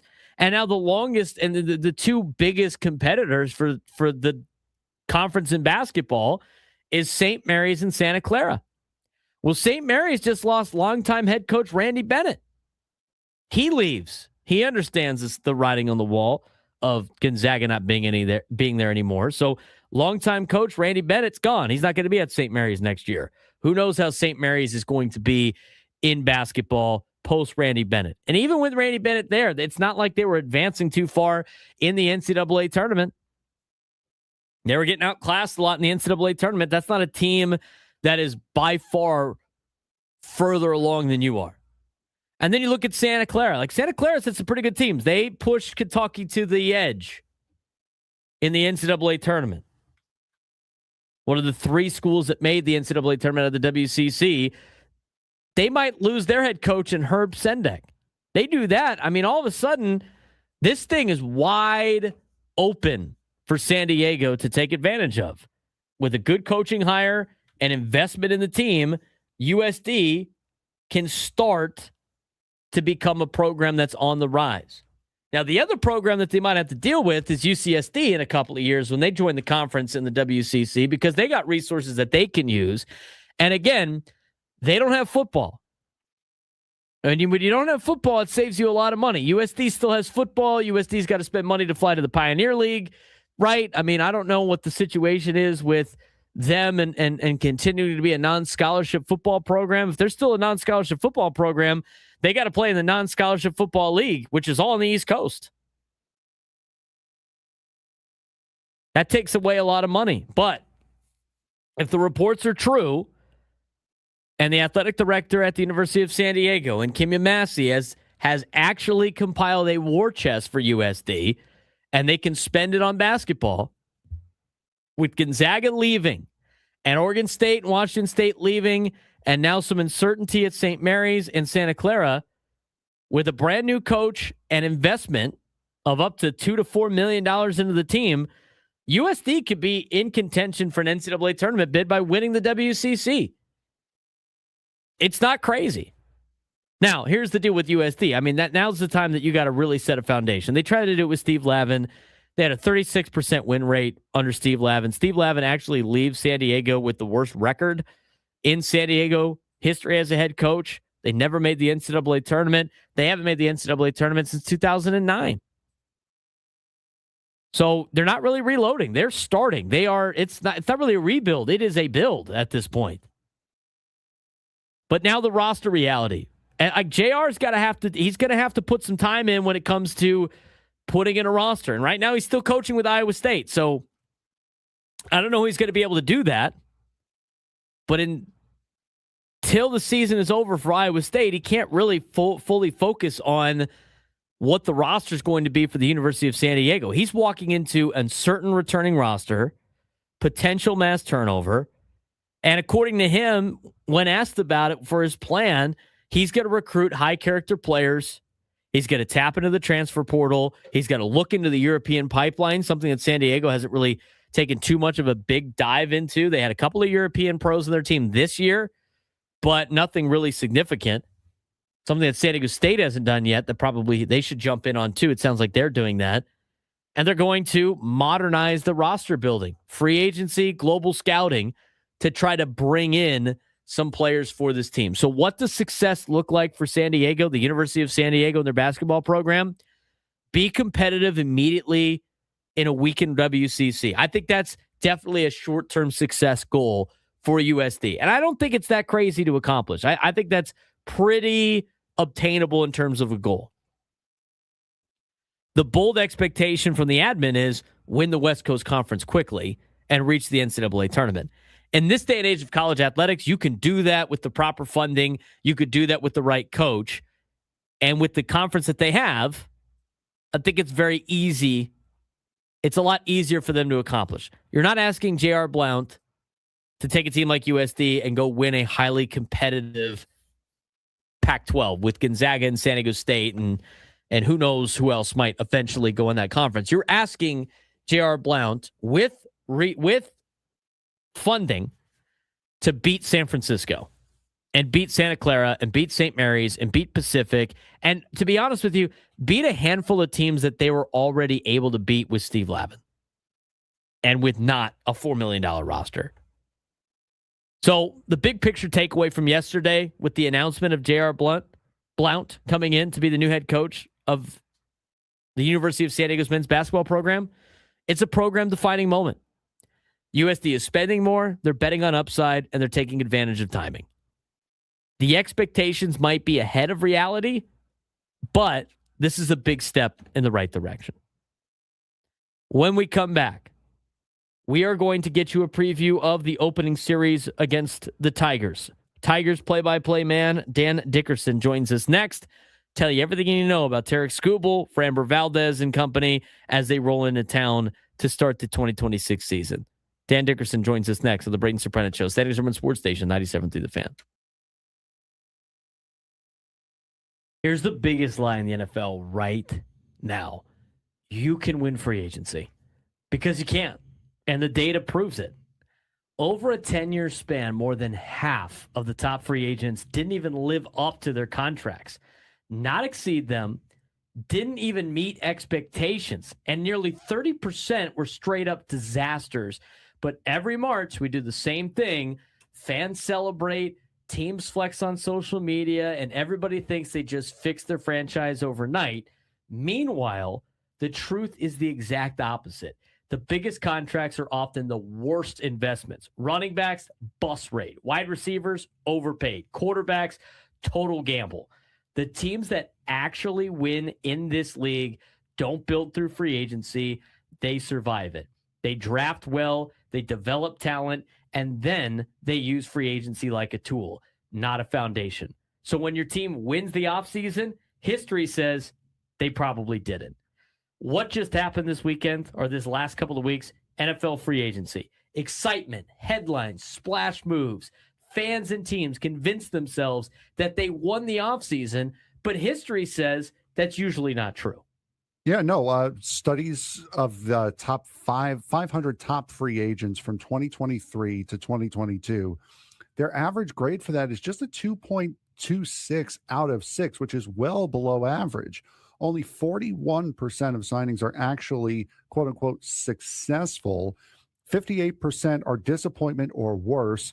Nearly 30% are major failures or disasters, and only 4.2% are Pro Bowl or superstar level. That is more than half the time these teams are regretting the deals that they're making. And from 2013 to 2022, that's a large sample size of free agent contracts. And what happens to these NFL teams that sign these particular deals? And this is where teams get it wrong, paying for hype and not value.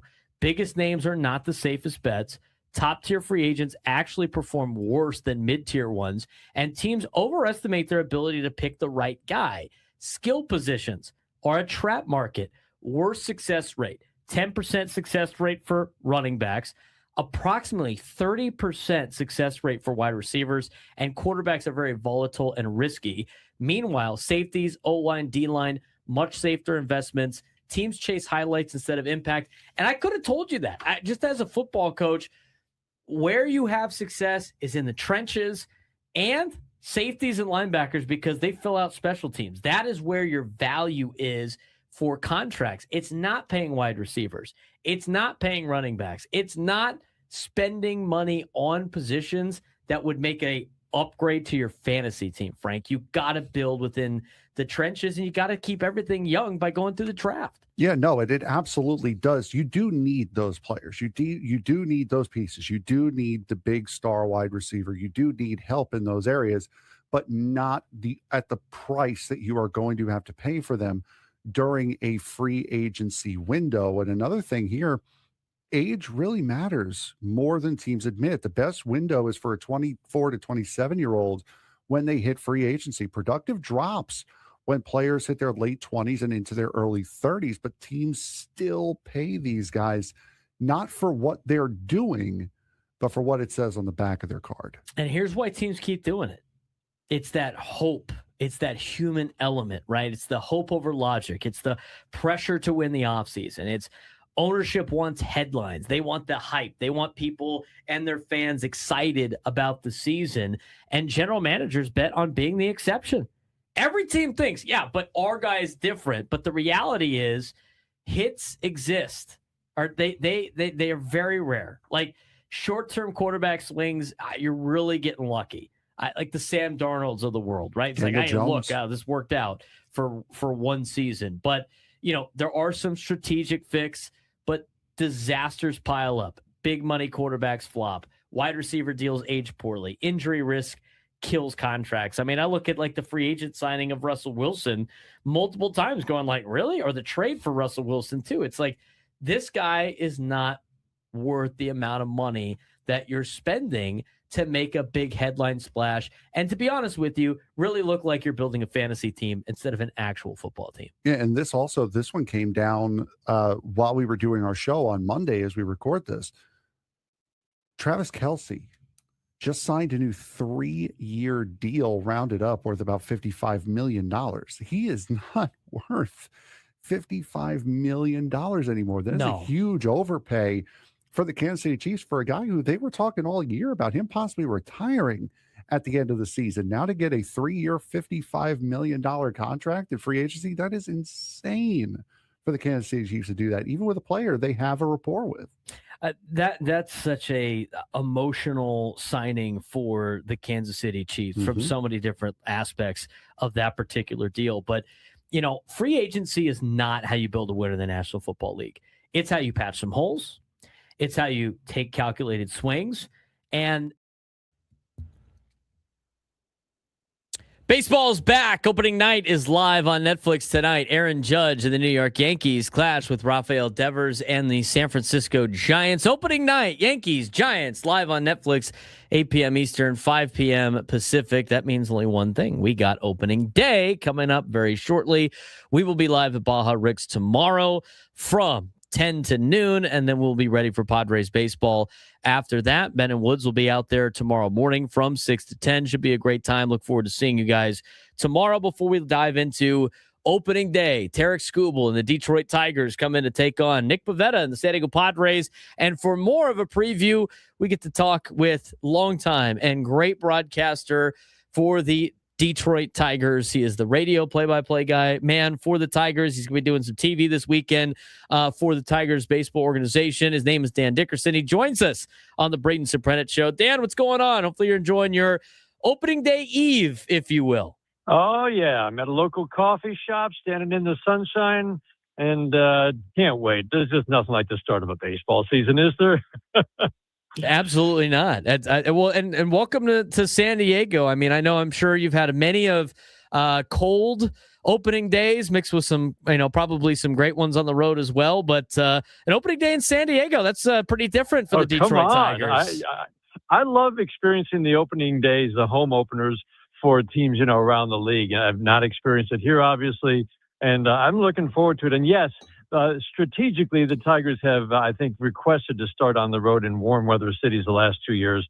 It's going to be cold when we go back to Detroit anyway, but why not at least start in some sunshine? And it sounds like perfect tomorrow.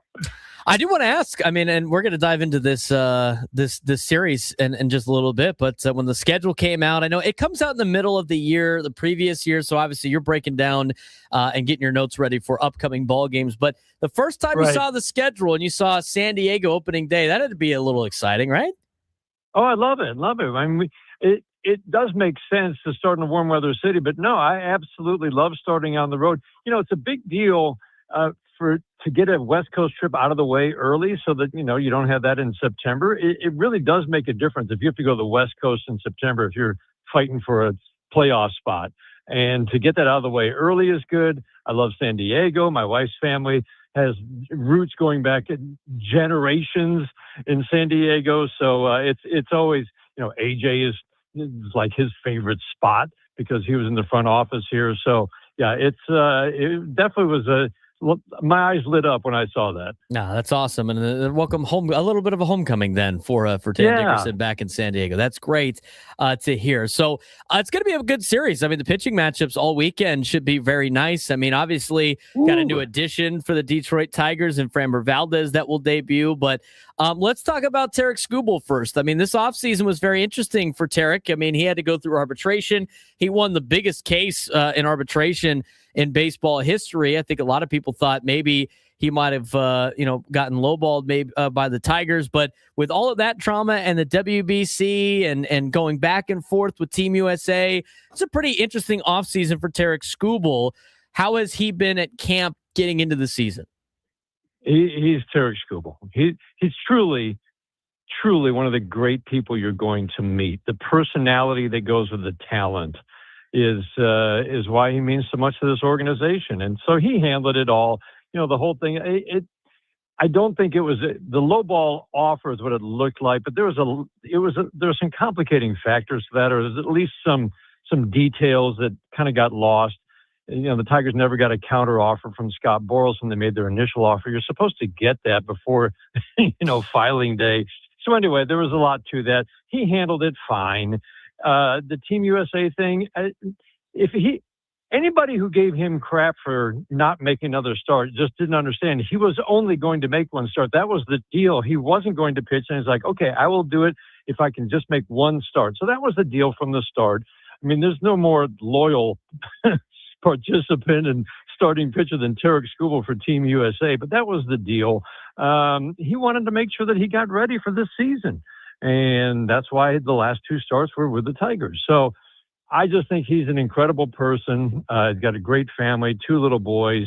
And Chris Fetter said it really well when he got the Cy Young. And he made a little speech, for Tarik before he got the award. And just like, you know what? This is a guy who's had to work for everything. He was a 9th round pick coming off Tommy John surgery at little Seattle University.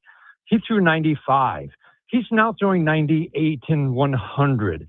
And he has made himself into the best pitcher in the game, arguably one of the top 2, because of his hard work and his dedication to his craft. And each year now, he's trying to get better in some way. And last year, after winning a Cy Young, he did get better. And these small little edges at the margins. And I don't know, I can't say enough good things about him, but he's handled everything that went on this winter. And it was a lot. He handled it fine. He's going to be making the opening day start against Nick Pivetta. It should be a good one tomorrow. We look forward to that. I mean, with Tarik Skubal, Dan, I mean, again, and there's a lot of, it's a contract here, so it's tough, right? I mean, he's got to be able to worry about the business. It's the business side of sports as well. Yeah. I'm sure there's going to be, pressure on him to perform. I'm sure there's pressure on the Tigers to perform before the trade deadline to make sure he stays. Yeah. And honestly, Dan, I think everybody in baseball that are baseball fans want to see him stay in Detroit. I would imagine that's probably their number one priority this season and maybe into the offseason. You mentioned, dealing with Scott Boras is very difficult, but at this point in time, what's the latest on the Tigers and their attitude towards trying to keep him part of the organization for a long time? Yeah, it's very close to the vest, but here's how I look at it. Everybody expects he's going to be gone after this year. I mean, literally everybody. So what I've been saying all winter is, let's at least explore the possibility. Yes. Whatever you think the chances are of him staying, what would that look like? And I think when you start thinking that way, you realize, let's call it 8 years, 320. All right, that's probably in the ballpark, right? $40 million a year. Maybe he needs to be at 43 to be the highest average annual value pitcher out there. But let's talk about how that could be a very good business decision. In other words, that contract would pay for itself even if he gets hurt 1 year and you lose 1 year, the 7 years you have him, because he'll come back if there's an injury, because there always could be, right? He'll come back strong because he's Tarek Skubal and he works at it. So you could say that, more butts in the seat, marketing opportunities, a better chance of winning any postseason series, and a better chance, therefore, of winning a World Series. Your franchise value goes up. Free agents want to come to the Tigers. All these things are real. And to me, you could make the business case, if you're Scott Harris to Chris Ilitch, that this contract, and again, I'm just throwing out a number, but I think $40 million a year is where you have to be, could pay for itself. When Chris Ilitch said all along, the owner of the Tigers, I'll spend when the time is right. And then he went out and got Framber Valdez at $38.5 million a year while keeping Tarek Skubal, and they knew they were going to lose that arbitration case at $31 million a year. He is willing to pay $79 million a year for two pitchers this year. To keep those same two pitchers, and Valdez will be back next year, it might cost you $10 million more, right? If Skubal's at $40 million. He has shown he's willing to do it. Then you can get creative. The Dodgers do signing bonuses. They do deferred contracts. That's a tool. To get to the number he needs. Figure out what the number is. Get to that number by being creative. And I really, really believe me, I'm in the minority on this. I really believe you could make a deal. Absolutely, Dan, and I think that'd be great for baseball to have as many of these stars spread out amongst a lot of teams. We here in San Diego, we got a lot of big name stars, and it's worked so well in signing these guys to long-term deals. Yeah, you guys have done it, and look what it's doing for your franchise. The energy level in this ballpark when we were here 2 years ago, wow! And you can picture that being the case with the Tigers if they keep Tarek Skubal, and they're good every year. It really is fun. We're talking with Dan Dickerson, who's the radio play-by-play man of the Detroit Tigers, doing a little bit of TV this weekend for the Tigers organization. Dan, let's talk about Framber Valdez. That's another thing. Again, the pessimistic baseball fans going like, well, look, they signed Framber. Now Tarek Skubal's definitely going to leave. I don't know. They got a pretty, what people were saying. Right. They got a pretty good 1-2 punch that they probably want to hang on to. How has Framber looked in a Tigers uniform? How has he adjusted to the organization? And what should Padres and Tigers fans expect in seeing him for the first time live on Friday? Yeah, and it's funny you say how he looks in a Tiger uniform, because that was the first thing that struck me. The first start is like a 2-inning start in spring training. I'm like, oh, I like the looks of this. I like Framber Valdez standing on the mound in a Tiger wearing the Old English D Tiger uniform. So he is just, he looks like Framber Valdez. He admitted, he didn't have a great finish last year. It was a 6 ERA his last 10 starts. But he's like, he was distracted. He admitted, I'm human. Free agency was on my mind. Tigers just felt like teams were starting to charge him because he's, was in the strike zone. They started to charge him. Then he shied away from the strike zone. There's no concerns about this stuff. This guy can freaking pitch. The stuff is good. The curveball's ridiculous. And then everything's on the ground. If there's hard contact, it's on the ground. And I don't know. I saw 3 of his starts this spring. He just looks like the guy we've seen in Houston the last few years. A ground ball machine, power arm, swing and miss with the curveball. And it's a 3-pitch mix, but he can throw each of those pitches probably 3 different ways.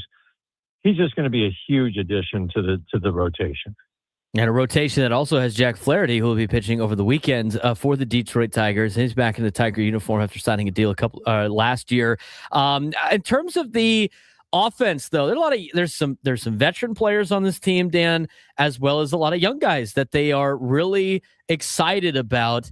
From an offensive standpoint, talk to us a little bit about the young guys that the Tigers team has that are expected to be major contributors for the Tigers, not only this year, but for the next couple of years.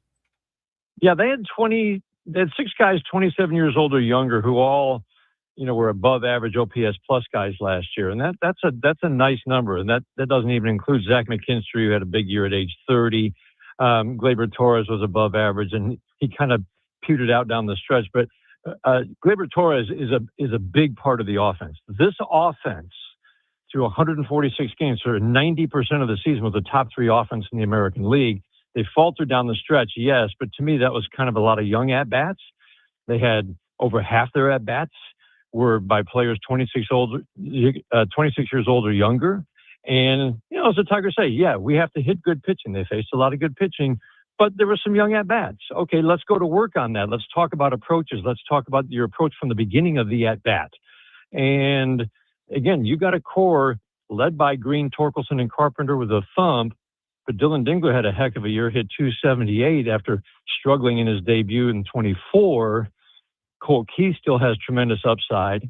And when they didn't sign anybody, people are like, they really needed to sign another bat this winter.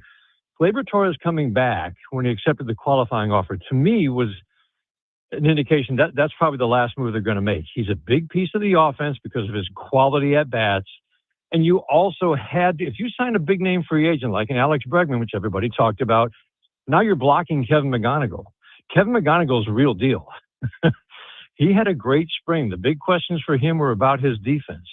This kid can play defense at short, and especially we saw him a lot at third. So Kevin McGonigal now has that position to play. If you sign Alex Bregman, he doesn't have a spot basically other than shortstop, which he can play. But to have that versatility at either spot, the days that Framber Valdez pitches and there's going to be a ton of ground balls, it's going to be Javi Baez at short and Kevin McGonigal at third. So the offense to me has plenty of weapons. There's still upside for a lot of guys. Everybody talked about Riley Green and his strikeouts last year. Yes, he led the American League, but he also hit 36 home runs and drove in 111. And he went to work this winter to try to make sure that he could make more contact this year, cut the strikeouts. But I really feel pretty good about the offense.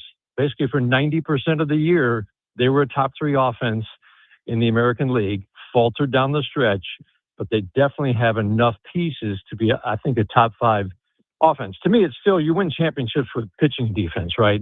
And if you have a top 5 offense for the top 3 team in run prevention, that should get you to 90 wins plus and really get you deep into the postseason.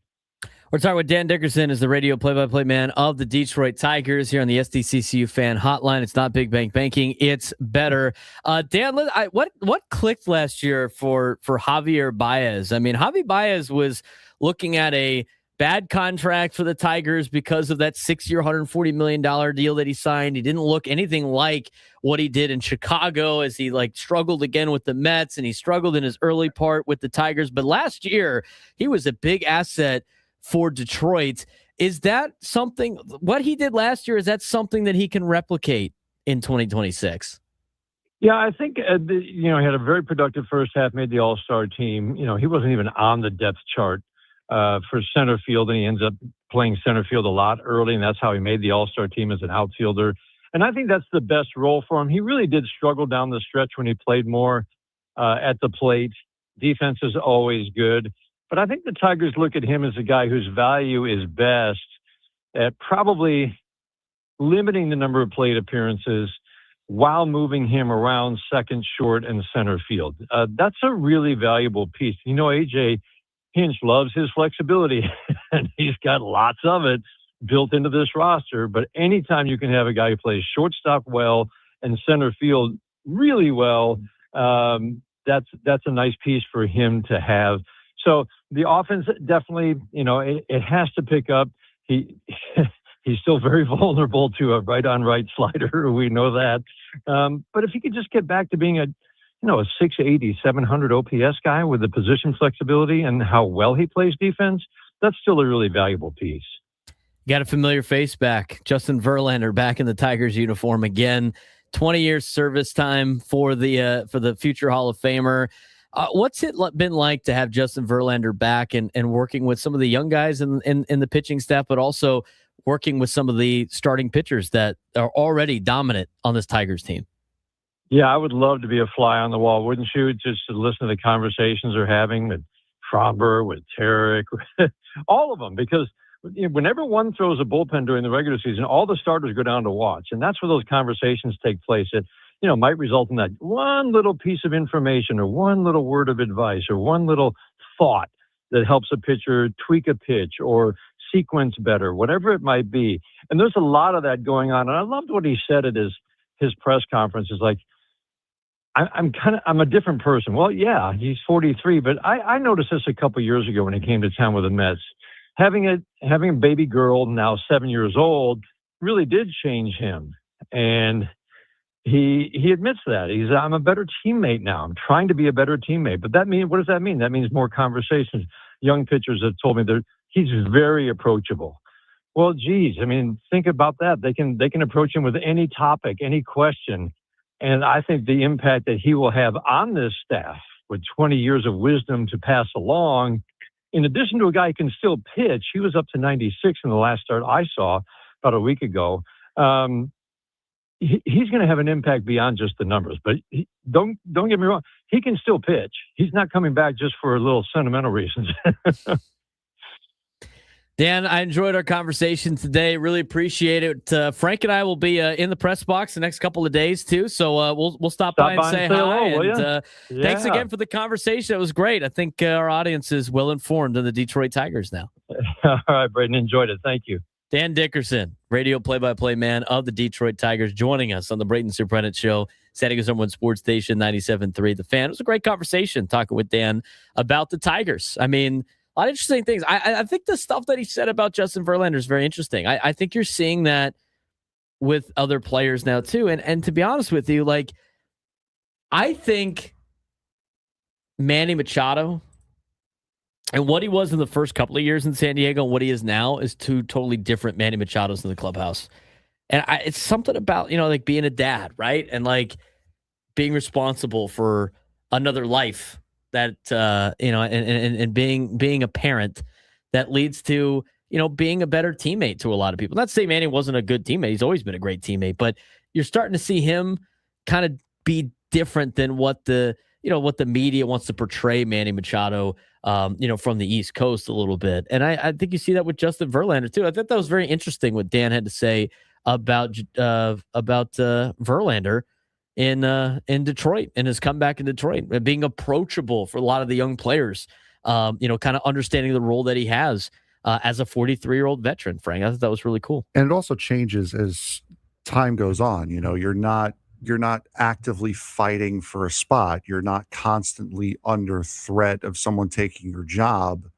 You're already established in this league. You're not going to get DFA'd or anything like that if you're Justin Verlander, especially by the Detroit Tigers. I don't see it. It does make a lot of sense that he's now, as you get older, you're more willing to pay it forward than you were at the start of your career when you were trying to build a name and trying to get to the top and stay there. He's been there. He knows he's at the back end of his career. He has a lot of knowledge that he can give, that he can pass along to help an organization that he has so much history with. And I wouldn't be surprised if this process started during his time with the Houston Astros as well. Right. 100%. I forgot that they signed Verlander. I did too. Yeah. For a long, but their rotation is good. It's going to be tough to score runs, I think, this weekend for the Padres. It's going to be a big challenge for the Padres against Tarek Skubal, against Framber Valdez, and then Jack Flaherty, who's been a problem for the Padres in the past. There's been very up and down results for the Padres against Jack Flaherty, but the big silver lining in this is, yes, it is going to be difficult. The Padres do have a good lineup. They're ranked the top 10 lineup in Major League Baseball, but the fact that you get them early, I think, is huge. I think you want to get pitchers early in the season more than later in the season. But just how crazy is that thought? You're facing a Detroit Tigers team without Justin Verlander, and he's not the opening day starter. And he's not even part of the top 3. You're not going to see him at all. That's a thought right there. I know. Tell that to somebody 10 years ago, right? Got to get to the bullpen this weekend. AL West preview when we come back. The regular season has finally.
It's time to fire it up. From the beaches to the ballparks, from the Gaslamp to North County, no one knows America's finest city like he does. You can't just punt on a Manny Machado prime use. He's a fourth-generation San Diegan, born and raised in the heart of this community. Passionate, opinionated, and always bringing you the real talk on your teams, your city, and everything in between. Braden totally knows his stuff. He's ready for the next step. That guy is good. Live and local, it's the Braden Surprenant Show. But I think Braden's one of the up-and-coming young stars in the media game in San Diego. Now, here's your host, Braden Surprenant. New Lunchtime Hour on the Fan is brought to you by the Craft Taco. Bold flavors, 2 locations, Sorrento Valley and inside Balboa Park's Natural History Museum. I'm waiting for the tacos. Where are the damn tacos at? Where are the tacos at? Where are the tacos at? It's a Taco Wednesday. Every day's a taco day, Frank. Every day's a taco day. Every day's a taco day. Especially here in San Diego. 833-288-0973. 833-288-0973. We are going to break down the American League West here in this hour. We are also going to break down the National League East later on in this hour.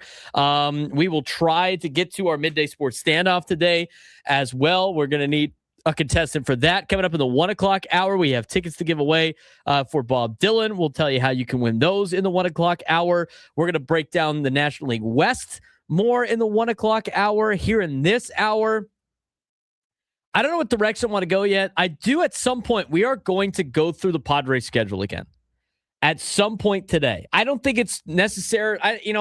Our show tomorrow is going to be quick. It's going to be a lot about opening day. It's going to be a lot about the festivities, right? I don't know how much time we're going to have to go through the Padres schedule tomorrow, but I do want to give everybody a refresher on what the Padres schedule is like. Where is it difficult? Where is it not? Where are they going to really make their hay? That's going to be sometime today. It's either going to be the next segment or in the next 45 minutes or so, maybe into the next hour. We're going to break down the Padres schedule. Again, give you a refresher. We've done it a couple of times. We did it when it came out last season. We did it a little bit in the offseason, but that, sometimes you forget what's going on with the Padres schedule. Who they play after the Tigers? They got the Giants. And they go to Boston. They go to Pittsburgh. But after that, what do we know about where things line up? When do they play the Dodgers? All of this. I think sometimes we forget as fans we're doing other things. It's the offseason. We're working on other stuff. But we'll get you back and locked in on the Padres schedule. We talked about some of the great food in Major League or for the Padres coming up. USA Today had an article about all the food options around the country. Oh, man. Maybe you got to plan some trips, watch the Padres on the road for some of these things. I tell you what, that's Kyle Schwarber ice cream sundae looks pretty good in Philly. There's a lot of other stuff, too. I am going to the Boston series. I will be at I'm shipping up to Boston, Nate. I'll be up there for the Boston series. I think I'm only going to one of the games, though. We're going to do some other stuff in Boston as well. But, yes, that will be next week. So, next Thursday, I will be off. We're already off next Friday because the Padres will play in the morning because it's the Red Sox opening day next Friday. So we'll have more. We'll talk more about that next week. We do want to get to the American League West preview, but before we do that, let's get to Frank and Rancho Bernardo. Wait a minute. Any relation to this, Frank? Frank and RB, relation. What's going on, man? No, I enjoy your show, and I appreciate the job you guys do. I'm very concerned about the Padres this year. I've been a Padre fan for years, but I don't see it this year, Braden, and I'd be surprised if they won 75 games. They have no starting pitching whatsoever. You got two guys coming off fairly severe injuries with King and Musgrove. Pivetta, if he's your ace, he's a 10, 12-game winner, and I don't think they have anything beyond them. I would be shocked if King and Musgrove don't go back on the IL again this year.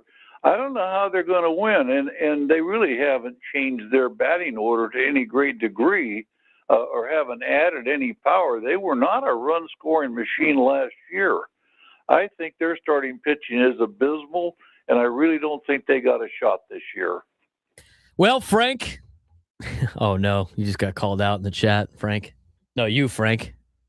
caller Frank sounds like in studio Frank. No, that's in studio Frank talking about the Mets. In studio Frank he's not pessimistic about the Pods. He's pessimistic about the Mets. There's two ways to look at this. Now, here's the thing with, and Frank, I appreciate the phone call. Here's how you view the Padres, all right? The reality is, with the roster in certain areas being a major risk, it's either going to be the floor or the ceiling with this team. And the floor is very low and the ceiling is very high. So if you look at it from the perspective that Frank and RB is looking at it, he's looking at it from a glass half empty of like, well, and they're all factual things. They're all real concerns. Is Joe Musgrove going to be able to put things back together in 2026 when he comes back from the injured list? Can Michael King replicate what he did 2 years ago? Can he make it through the season without having multiple injuries? Can Nick Pivetta bounce? Can he follow up a career year with similar numbers to what he did last year? I mean, his numbers last year would be an outlier in a stats class. An outlier. All legitimate concerns. Can Walker Buehler establish himself as a crafty righty and not a power righty that he used to be? Can Armand Marquez find it for the Padres as the number 5 spot in the rotation? Are there anybody else? Can Griffin Canning replicate what he did at the beginning of last season before rupturing his Achilles? I mean, these are all legitimate questions. Can Randy Vasquez make the next step as a young pitcher? These are all valid questions. Now, if you look at it from a positive side of things, you will sit there and be like, I like the way Walker Buehler pitches. He's earned his right on this team. He has now turned himself into a different style of pitcher that can have success. I think Randy Vasquez, with improving his velocity and really learning how to pitch and another year of experience, is going to have a better year than he did last year. I think Nick Pivetta in a contract year can replicate, maybe not equal what he did last year, but that chip on his shoulder to be a Cy Young award winner in the National League, saying that there's 5 guys better than me and I want to be better than those guys this season, on top of the fact this is his only chance to maybe get a big contract. I like that. I think Michael King has a little bit more stability signing the contract that he signed in the offseason that gives him opt-outs, but also gives him guarantees to stay if things don't work out. I think all of those things on a positive side show that I think this team could be better than what maybe Fangraphs is predicting. And that's why I view it as the glass half full of, with these things going right, I think the Padres can have a really good year. Now, if everything goes wrong based on the question marks, yeah, Frank's right. They're going to win like 74 games if everything goes wrong. But I don't think everything's going to go wrong. I think you're going to get a big season out of Fernando. I think you're going to get a better year out of the batting order. I think the additions of Miguel Andujar and Nick Castellanos are going to be good for the Padres. I think the fact that the Padres brought in a lot of young 30-year-olds battling to stay in Major League Baseball is a lot better than what they've done in previous years, bringing in older 30-year-olds. So from all of those perspectives, you're going to have some things that hit, and you're going to have some things that go wrong, and you're going to be somewhere in between. But yes, if everything goes wrong for the Padres, they're going to have a very bad year. But here's the thing. That's going to be the case for everybody else in Major League Baseball. We talked about the American League East and the American League Central. Frank, as we break down these teams, and we got to get to the American League West here, as we break down these divisions, you start to understand that everybody's got massive question marks, and if these things go wrong, they're going to all have terrible years. Yes.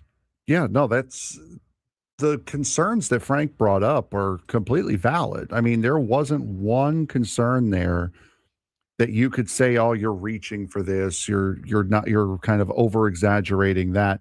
No, they were all completely valid concerns. And for this team, he's 100% right. There are a lot of things that if they break, it's going to be disastrous. But as you said, it's the same for every single team. Every single team has those problems where if one thing breaks, it is a complete and utter disaster for their season. I'm going to bring up a point that Callis All Day has made in the YouTube chat, and I totally agree with this. They won 90 games last year. And they did that with Cease, Pivetta, and Vasquez as the rotation. And we know how good Cease was last year, right? Mm-hmm. Pivetta really carried. But Vasquez, I mean, if you look at who started last year, you have Michael King back now. Like, he didn't pitch most of the year last year. You didn't get any of Joe Musgrove last year. And guess what you didn't have? You really didn't have Yu Darvish last year either.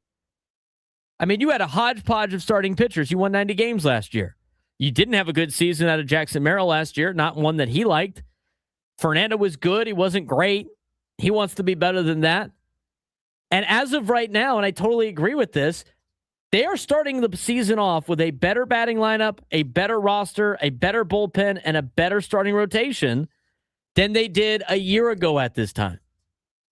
So just from those tweaks, I think they are going to have a better season. And here's the other thing too, Frank.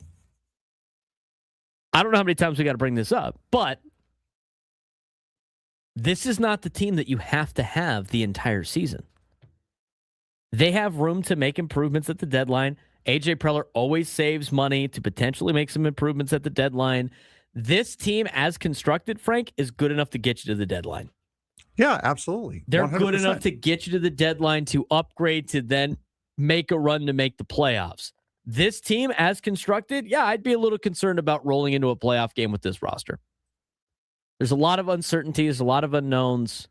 That's what makes the season scary and this beginning of the season concerning. But at the same time, with those unknowns, there's a lot of hope for this team. But again, if some of these things go right, which they will, it might outweigh some of the things going wrong. And there's going to be some things that go wrong with this team. It's just going to be. It happens with every team.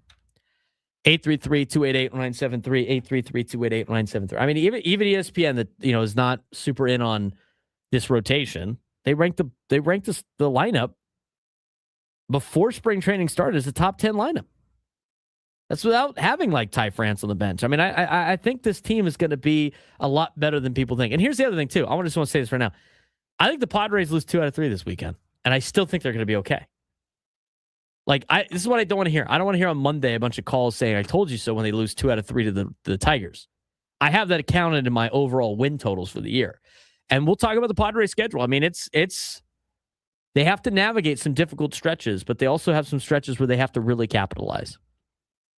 Oh, you already know the sky's falling on Monday if they lose 2 out of 3 to the Tigers, who, by the way, is the favorite to win the Central and is a favorite. It is a favorite to potentially make the playoffs and win the American League. I mean, they have a great rotation. Falling tomorrow if they lose. Oh my God! Falling on Friday if they lose tomorrow.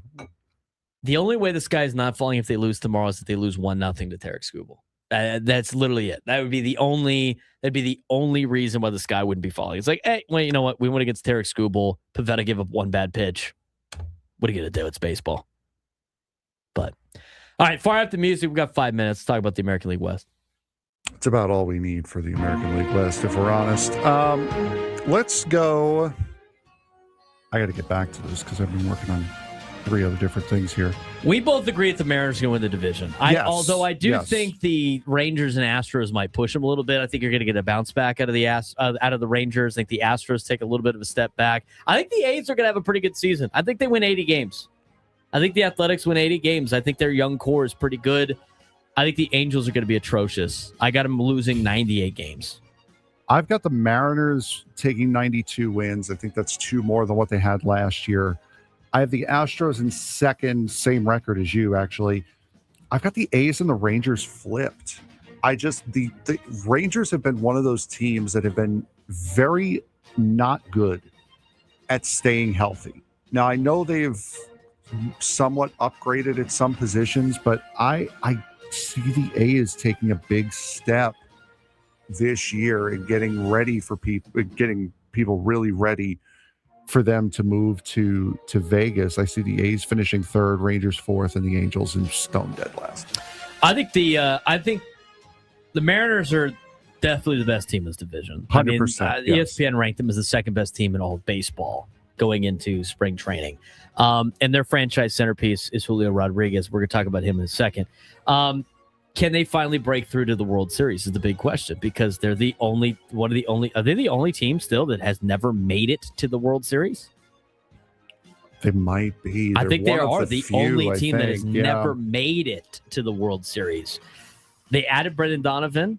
lineup stability. The rotation is still elite with Logan Gilbert and Kirby and Castillo and Wu. Woo! Offensive consistency and avoiding slow starts from J-Rod is going to be key. But I think J-Rod wins the MVP of this division. I think he has a huge bounce back year. He's my pick for the MVP, and I think it's a big reason why the Mariners win this division.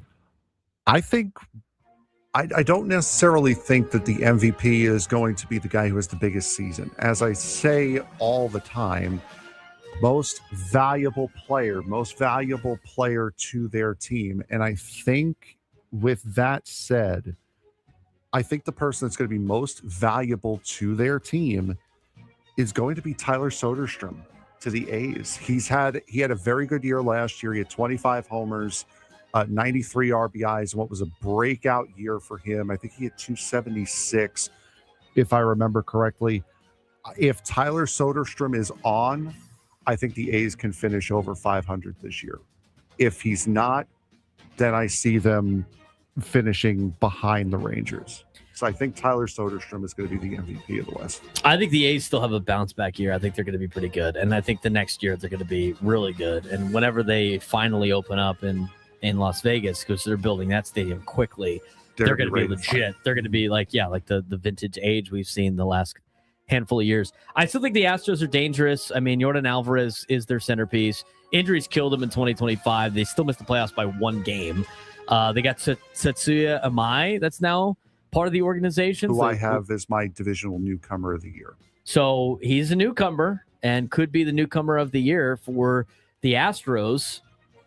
5'10", 175 pounds. I think Gwen and Chris were talking about yesterday, but he's got good upside, and the rotation's got a lot of upside. I know they lost Framber Valdez, but that's a healthy team. If that's a healthy team, they're going to be competitive. Rangers are very much boom or bust. I think they get the boom more than the bust this year. Watch out for Wyatt Langford. He could have a big breakout year. You know, they have a potential all-star. He's a potential all-star season coming. Perennial all-star year. Yeah, I mean, he could potentially have an all-star leap for Wyatt Langford. And the rotation, here's the biggest thing. You brought up the big concern about the Rangers being healthy. If they are, which is big if, Eovaldi and DeGrom, that's a pretty elite 1-2 punch at the top. And then you got like Mackenzie Gore mixed in there, who they just acquired for. So master roster turnover from the 2023 title core, but I think they take a bigger step. The Angels are going to be awful. They have no plan. They have no direction. They're paying a lot of money to just basically ruin Mike Trout's career. Longest playoff drought in MLB. Farm systems near the bottom of the league. I mean, unless Mike Trout goes back to vintage Mike Trout and single-handedly carries this team, they're going to have zero relevance. In Anaheim, we made fun of them a lot yesterday. Their highlights of calling on the Angels are not going to have anything for the Mike Trout era. No. Because of how bad they've been. The longest playoff drought in Major League Baseball, and that ain't snapping this year for the Angels. I mean, it's rough to watch. All right. Your newcomer of the year is Tetsuya Amai. I got Brendan Donovan. Mm-hmm. I think Brendan Donovan's going to have a big year for the Mariners. Cy Young, I'm going to go with Nathan Eovaldi because I think the Rangers are going to have a little bit of a bounce back, and you're going with Logan Gilbert. Yes, I am going with Logan Gilbert. Main storylines of this division again. Like, I think this is Seattle's time. Is the Astro dynasty still going, or is this the final run? They got an aging core down there in Houston. I mean, are you going to get a rebuild next year? I don't know. This might be the final run for the Astros. Most volatile team in the division is the Texas Rangers. A's are baseball's most fun wild card this year because they could be really good. And the Angels are the baseball's most stuck franchise. They're stuck. I don't know how you fix their problems. At least the Twins have some better players. The Angels are terrible. And that's a look at our AL West predictions. We both got the Mariners winning. We both have the Angels losing. I got Brendan Donovan as my newcomer. He's got Tetsuya Amai. I got Julio Rodriguez as my division MVP. He's got Tyler Soderstrom, Cy Young, Nathan Eovaldi. Frank's got Logan Gilbert. That's it for the American League West. When we come back, Padres schedule. Let's take a look into it a little bit. We haven't looked at the schedule in a long time. How do the Padres start the season? Where are things going to go right? Where are things going to go wrong, potentially? Where are the areas of the schedule they have to do very well in? We'll explain it next on the Braden Surprenant Show, Standing Sermon Sports Station 97 through the Fan.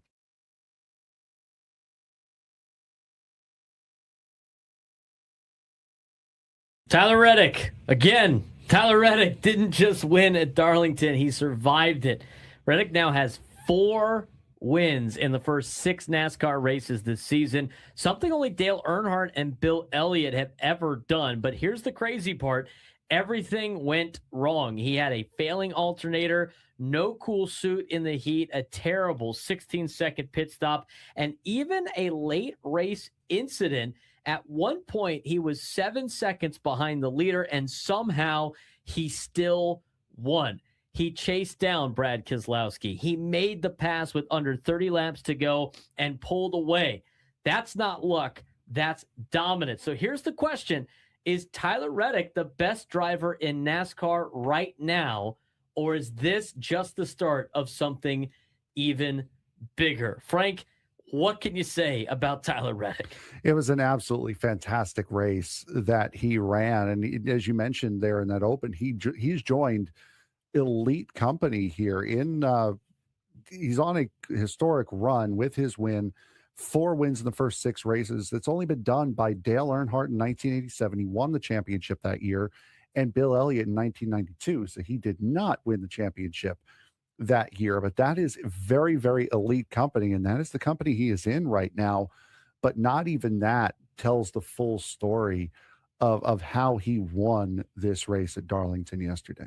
Yeah, officially on a historic run, as you just mentioned. But, how did he win? Well, everything went wrong, and he still won. That wasn't a clean race for Tyler Reddick over the weekend, not even close. I mean, he dealt with a failing alternator from the start, no driver cooling system in brutal heat, a 16-second pit stop issue, a restart from the back of the field, and even a late race collision. At one point, he was 7 seconds behind the leader in Brad Keselowski, who led for 142 laps. Most drivers would have faded. Reddick didn't. He was able to methodically drive back through the field, catch Keselowski, and with just under 30 laps to go, make the pass for the lead and never looked back. Yeah, no, and Brad Keselowski and that whole entire RFK team was running tribute paint schemes to the late Greg Biffle. They all had Biffle's number set on the car, both Keselowski, Ryan Preece, and Chris Buescher, and all of them were very, very good. There was a point in that race where they were running first, second, and fourth in that race about halfway through. But yeah, for Reddick, failing alternator, I believe they changed the battery on one of the pit stops. The drivers have been complaining all season long about how hot this new car is and how hot the car runs during the race. So for him to not have a cool suit working was brutal for him in the start. And then that late race collision where, from what we've seen, Chris Buescher was trying to make a late move into the pits, and Reddick just didn't see him and didn't make it, didn't catch him in time, ended up punting him into turn 3 and putting him in the wall. But one of those races where you had to really overcome if you're Tyler Reddick, and he did just that. Yeah, patience under pressure, elite race pace, most importantly, mental toughness for Tyler Reddick. Even co-owner Michael Jordan pointed out one key factor. Reddick never lost his composure. At a track known as too tough to tame, he proved he can handle chaos better than anyone else. And here's what's coming up next. NASCAR Cup Series now heads to Martinsville Speedway, short track where tempers flare and momentum can shift quickly. But right now, all eyes are on Tyler Reddick for the insane start that he has had to the NASCAR season. Yeah, absolutely. And the big question is right now, is Tyler Reddick the best driver in NASCAR? Because he's not just winning, it's how he's winning. He's overcoming mistakes, bad luck, mechanical issues, and still beating the field. So is this just a hot start, or are we watching the beginnings of a dominant championship season? And for me, I wouldn't call him the best pure driver in NASCAR. There are a lot of guys who are just as good as Tyler Reddick has been. They just have not had the luck. Chevrolet has a brand new body that they have not won with yet, that is giving them a lot of fits. There are a lot of great drivers in the Chevy camp that just have not been able to show it. Ryan Blaney, over the course of this season, has had several pit stop issues. It happened twice at Phoenix. It happened again at Darlington where he had to stop in a teammate's pit box further down pit road because his crew left a tire loose. So there are a lot of guys who could reach that level that Tyler Reddick is at. Reddick's just gotten there first, and he's been able to maintain it, which has been the key here so far in this early season run.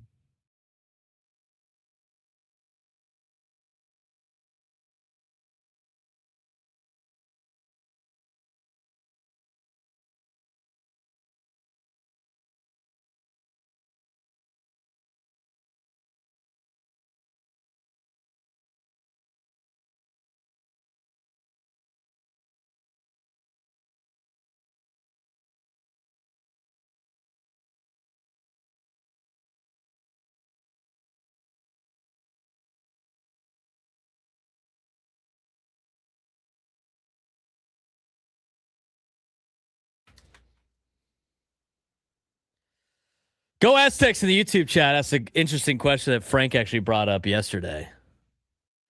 And that question is, we got to get to this. We got to get to this. Since it's the prediction show, do we think Tyler O'Neill hits a home run for the 7th straight season on opening day?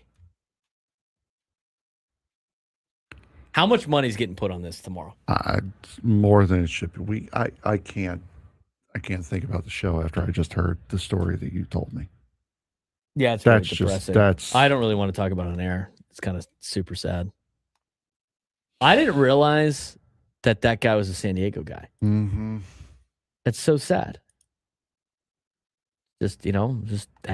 Life is sad sometimes. So, but anyway, let's get to the is Tyler O'Neill in the Orioles? Yes, he is. Okay. This is the other part of the season where I'm trying to remember who everybody is, what team everybody's on after the offseason. Are they even playing tomorrow? Are they playing tomorrow? I don't think they're playing tomorrow. I would have to assume they are. I mean, everyone starts tomorrow. Oh, they are. They're playing the Twins. Oh, they're playing the Twins tomorrow. Yeah, they got Baltimore. Yeah, they got Minnesota. They play the Twins tomorrow in Baltimore. Twins tomorrow in Baltimore. I mean, against Joe Ryan. I don't think he necessarily needs to hit a home run against Joe Ryan. He does have a home run against Joe Ryan. How about that?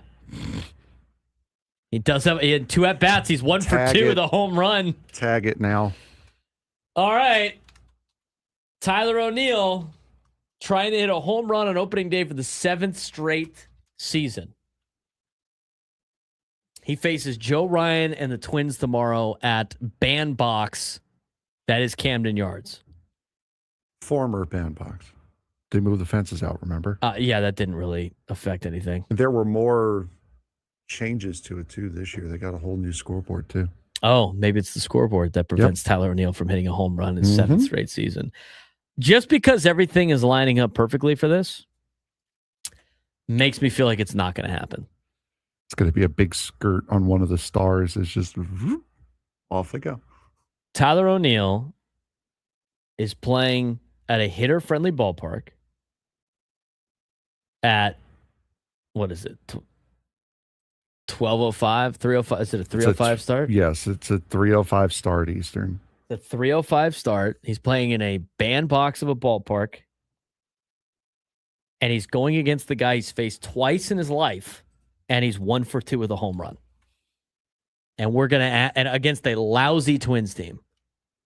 This is the time it snaps. It would be remarkable. A tradition unlike any other. Tyler O'Neill hitting a home run on opening day. If Tyler O'Neill doesn't hit a home run on opening day, did opening day even happen? I just got to say, I don't know if I'd put money on it. 7 straight years of hitting a home run on opening day is absurd. Yeah, no, that's they got to bat him leadoff just to try to get as many attempts as possible. Because I'm sure the Orioles are thinking of that exact thing. I think their new manager thinks about that. Yeah, when you're sitting there next to the manager's office, just hearing "Hey, Birdland" on repeat, that's what he's thinking. Got to get this guy some hits. Can you repeat that? No. Is that your No. Massachusetts accent? Yes. For a guy that manages the Birds? Yes. Hey, Birdland. Hey, Birdland. I think for him, you know what? They're going to win for him in his first deal. He would warm up to the fans if he put him lead off. I agree. Hey, Birdland. Leading off, Tyler O'Neill. Are you saying that they are going to win for Craig Albernez like he's some sort of Make-A-Wish kid? Excuse me? They're going to win for him. Like, what do you mean? They're going to, no. He'd warm up to the fans. He's got to win over, this is the public appeal. He's got to win over the fans, man. The guy's from Boston. You can't have a guy from Boston managing the Birds. You can't. You can't have it. They're already suspect. They're like, oh, it's a Red Sox plant, man. Could you imagine this town if they hired a manager in San Diego that was actually from Los Angeles and grew up with Dodgers? People would lose their minds, especially if they lost the first game. They'd be like, he's a plant. He's here to destroy us. I think a lot of Orioles fans might think that based on this guy's voice. I got to hear it one more time. Hey, Birdland. You know, he could be a plant. I'm just saying. If they want to do the right thing, they bet Tyler O'Neill first. He gets the knock. He gets the home run, right? Hey, he gets the home run. 7 straight years, the opening day home run. Orioles win. It's like a movie. And manager Albernez gets carried off the field. He is now a hometown hero. Here's the thing, though. You know what? I know my guy Nick DiNucci is agreeing with me right now somewhere. They make movies about miracle things that happened.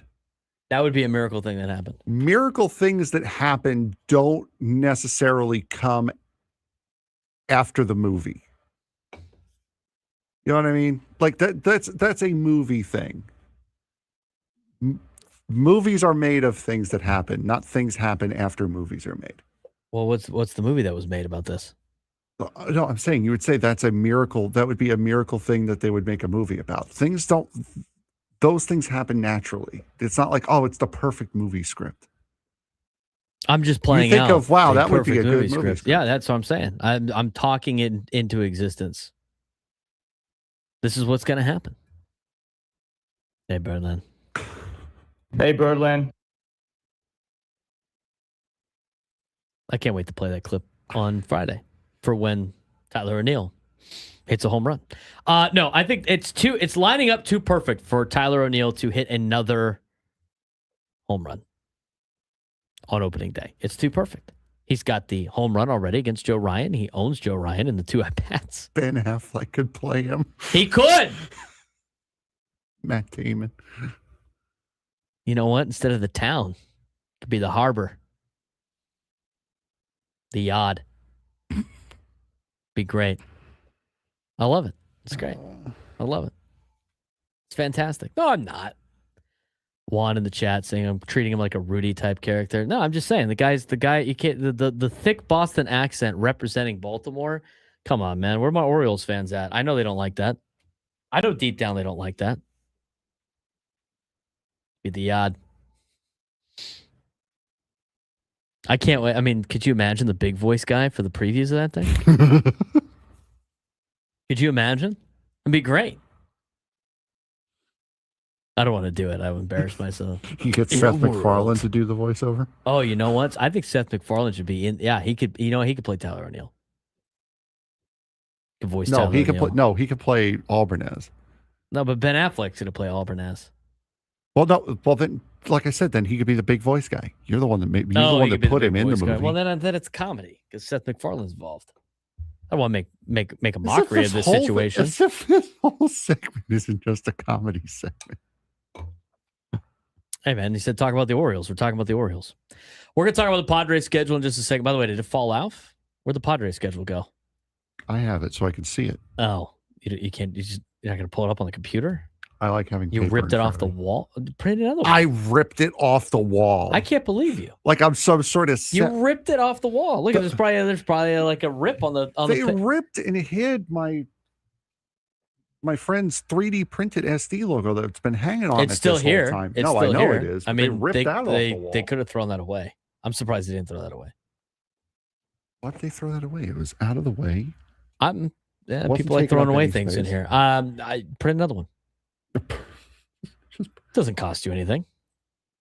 No, it would. It would cost me postage because my friend lives in Michigan. No, I'm talking about the schedule. Oh, print another schedule. Got ripped it off the wall. I mean, rip it off the wall. Foul. There's no Foul. rip there. There's no rips. You can see there's no tears. It just took the thumbtack out of it.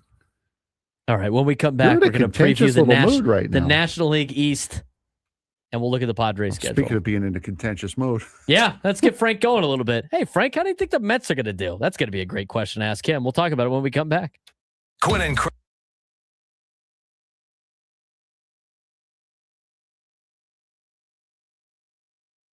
San Diego FC might have just got a reality check, and it came fast. After that incredible win over Toluca in the first leg, it looked like San Diego might make a serious run in the CONCACAF Champions Cup. But in Mexico, a completely different story. Toluca dominated San Diego 4-0, outshooting them 27-3, and ending their tournament run just like that. And the struggles didn't stop there. Back in MLS play, San Diego gave up another late lead in a 2-2 draw against Real Salt Lake. And that's now back-to-back games where they couldn't close it out. The offense is still there. The talent is obvious. But defensively, discipline, focus, and finishing games are becoming real concerns. For an expansion team, this is part of the process. But if San Diego wants to be a top club, these are the games they have to start winning. So now the question is this just a bump in the road or the start of a bigger problem? From a historic night to really a reality check, it's been a tough stretch for San Diego FC in this beginning part of the season. And the momentum from the dramatic Champions Cup win didn't carry over. In the CONCACAF Champions Cup, San Diego's run came to a hard stop with a 4-0 loss to Toluca in the second leg in Mexico.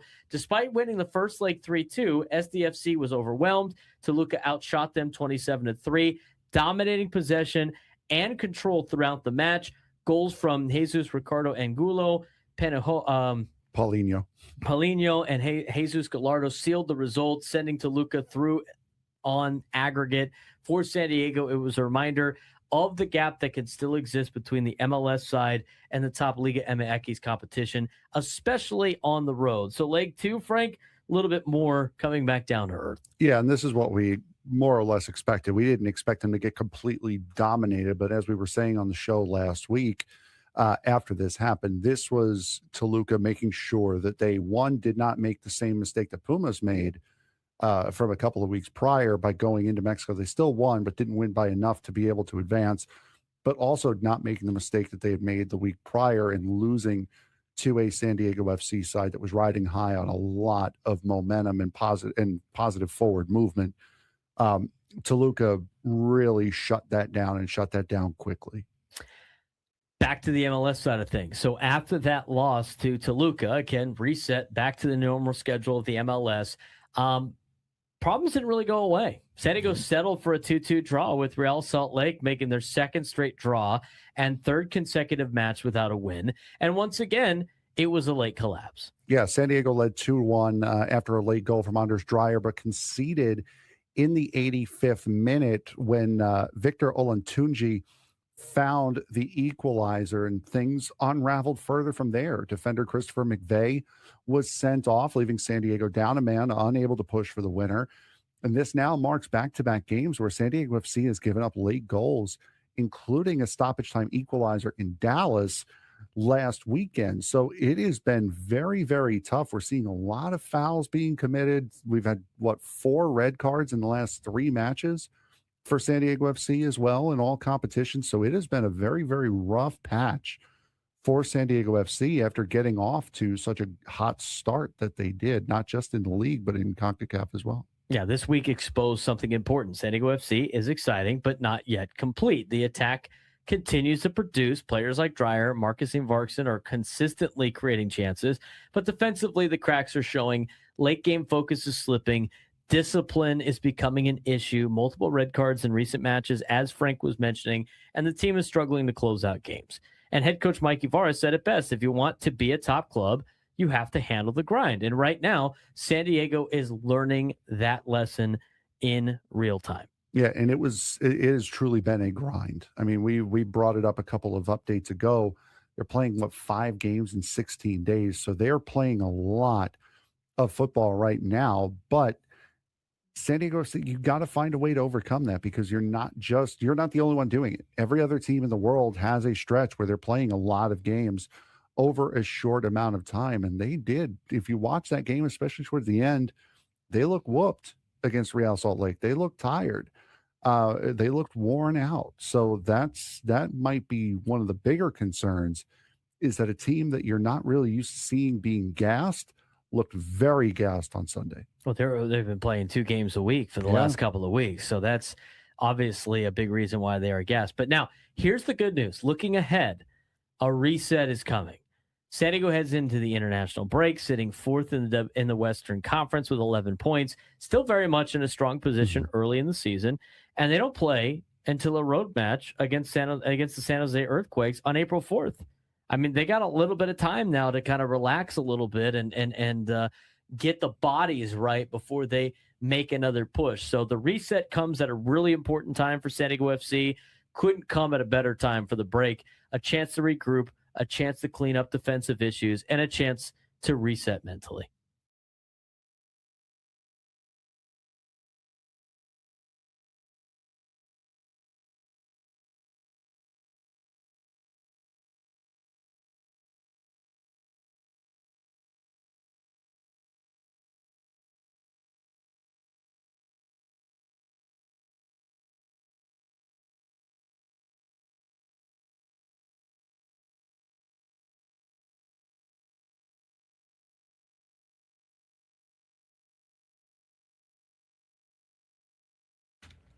$12:42 on a Wednesday. It is opening day eve. It's opening night, if you will, Major League Baseball. Baseball is back. Opening night live on Netflix tonight.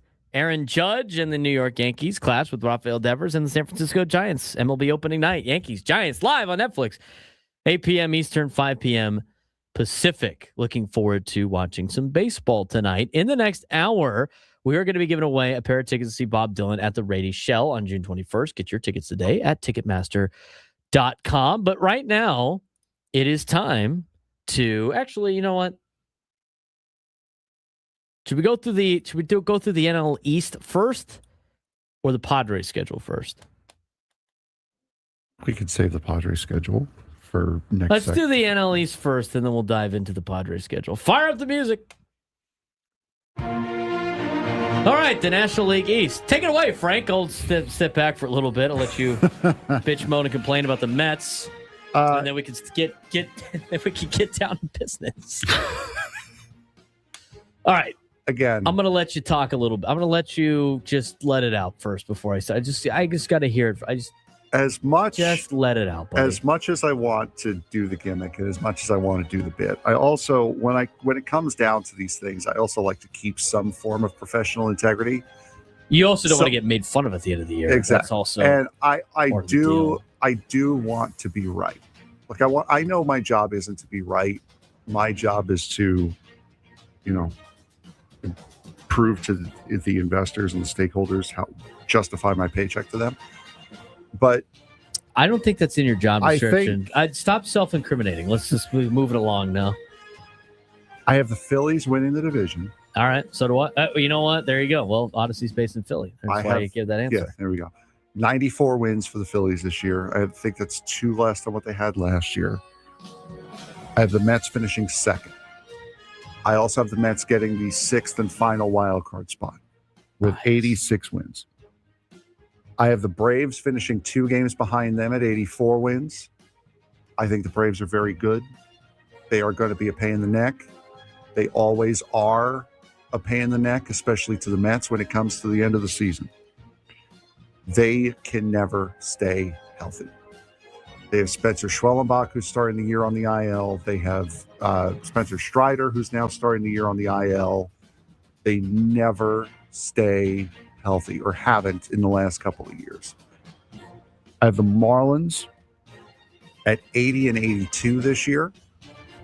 I don't think last year was a fluke. I think they're going to spread those 80 wins out a little bit better than they did last year when they won 79. A lot of their wins came at the end of the season. I think it's going to be a more even spread year for the Marlins this year. And then they're the Nationals. And then there's the Nationals. They don't have anything of note. Robert Hassel III, which again was one of the guys that we banged our heads about when they traded him away for Juan Soto. He just got reassigned. James Wood is not going to be enough to keep that offense afloat. C.J. Abrams is looking like he's out the door. And they do not have a contender such as a Mackenzie Gore, who could possibly be a spark in that starting rotation. They are a miserable team. They are going to win 70 games, if that, this year. I got them winning 63 games. You're a little bit more generous about the wins of the Nationals than I am. I was a little bit more generous with the teams at the bottom because I cannot in good conscience pick a team except one to finish with 100 losses. That's so rarely that it happens. I can't see them. I cannot see them losing 100 games. All right. I got the Phillies winning the division with 88 wins. Okay. I still think the Phillies are the class of that division right now. I think they are the most complete team, but I also want to recognize the fact that they are an aging team. They are, yes. They're an aging team. Most of their players are in their 30s. They have a couple of players in their 20s, but most of their players are in their 30s, or if they are in their 20s, they're in their late 20s. They don't have a lot of young players. They got a lot of guys under contract for a long time. They just re-signed 35-year-old JT Realmuto to a 3-year deal. They have Zach Wheeler is 36 years old under contract for the next couple of years. Kyle Schwarber just signed a 5-year deal at age 33. Bryce Harper's getting up there in age. He's 33. I think you're going to start to see a little bit of decline in the Phillies. For everybody that wants to say the Padres are going to be in a decline with their old players, I show you the Phillies, who are old and older than the Padres. The Phillies don't have Fernando or Jackson Merrill. The Phillies have a bunch of 30-year-olds and like 29-year-olds. They're getting old. Brother, if you say 33 and getting up there in age in the same sentence again, I'm going to bap you one. No, well, it's factual, dude. I'm 31 now, so it's not. I'm 33. Okay, well, here's the deal. In radio, it's great. It's young. In baseball, you're like 80 years old in baseball years. You're up there in years, okay? Would it be worse if we talked about Supercross? Would it be worse if I said Supercross and it said, oh, he's old. He's 24. You would have lost your mind. I still have a chance. Let me dream. And what exactly? I can make it. I could make it, Bob. I'm going to send you out of here. I really am. You're going to get subbed out for here in a second. Pull it together, big dog. Phillies still have their face of the franchise in Bryce Harper. And here's the thing with Bryce Harper. I think the comments made by the front office of the Phillies is going to lead to Bryce Harper being the NL East MVP. I really do. I think he's pissed off. I really do. And I think he's going to have a huge year. I think he is. Health permitting, because he's old at 33. Old ass. He's walking up there with a cane, just like Frank, apparently. Getting older. This team is getting older. The front office question is elite status. I think that's bulletin board fuel for Bryce Harper. They still have a good core. I mean, they're just a little bit older. I think that's why they're not going to win 98 games. They're going to win like 88 games, and they're still going to win the division. Harper, Schwarber, Turner, Wheeler, Nola. You got a couple of years of these guys in their end of their prime. They had an October offensive collapse last year, and they had a 199 postseason OPS over the last 2 years. That's tough. It's still a powerhouse regular season team, but until they do it in the playoffs, remains to be seen. I think the Mets are going to come in second place, too. I think they go 85 and 77. That's close to a playoff spot. I don't know if they make it or not. I have to go through it real quick to see where I had them. They had a reworked roster. Very high pressure, though. They added Freddie Peralta. I think that's going to be a big add for them. Their core is still intact with Lindor and Juan Soto. No Pete Alonso now in New York. How do they overcome that? I think I'm going to be honest with you. I think Luis Robert Jr. is a newcomer of the year. I think he puts together a good year playing in an organization that is expected to win in the New York Mets. I think he's a big reason why the Mets might make the playoffs. I think Freddie Peralta is going to be the newcomer of the year. He's got the opening day start. They're already talking about a contract extension with him. Or did they do that? Or I don't remember. But yeah, I think Freddie Peralta is going to be the newcomer. I think Kyle Schwarber is going to be the MVP. And I've got Christopher Sanchez. Sanchez was really, really good last year. Very dangerous. Had a 2.50 ERA last year. I'm going to take him as the Cy Young Award winner. How about us picking the same team for everything but different players?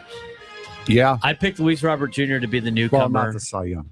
And then I got Sandy Alcantara.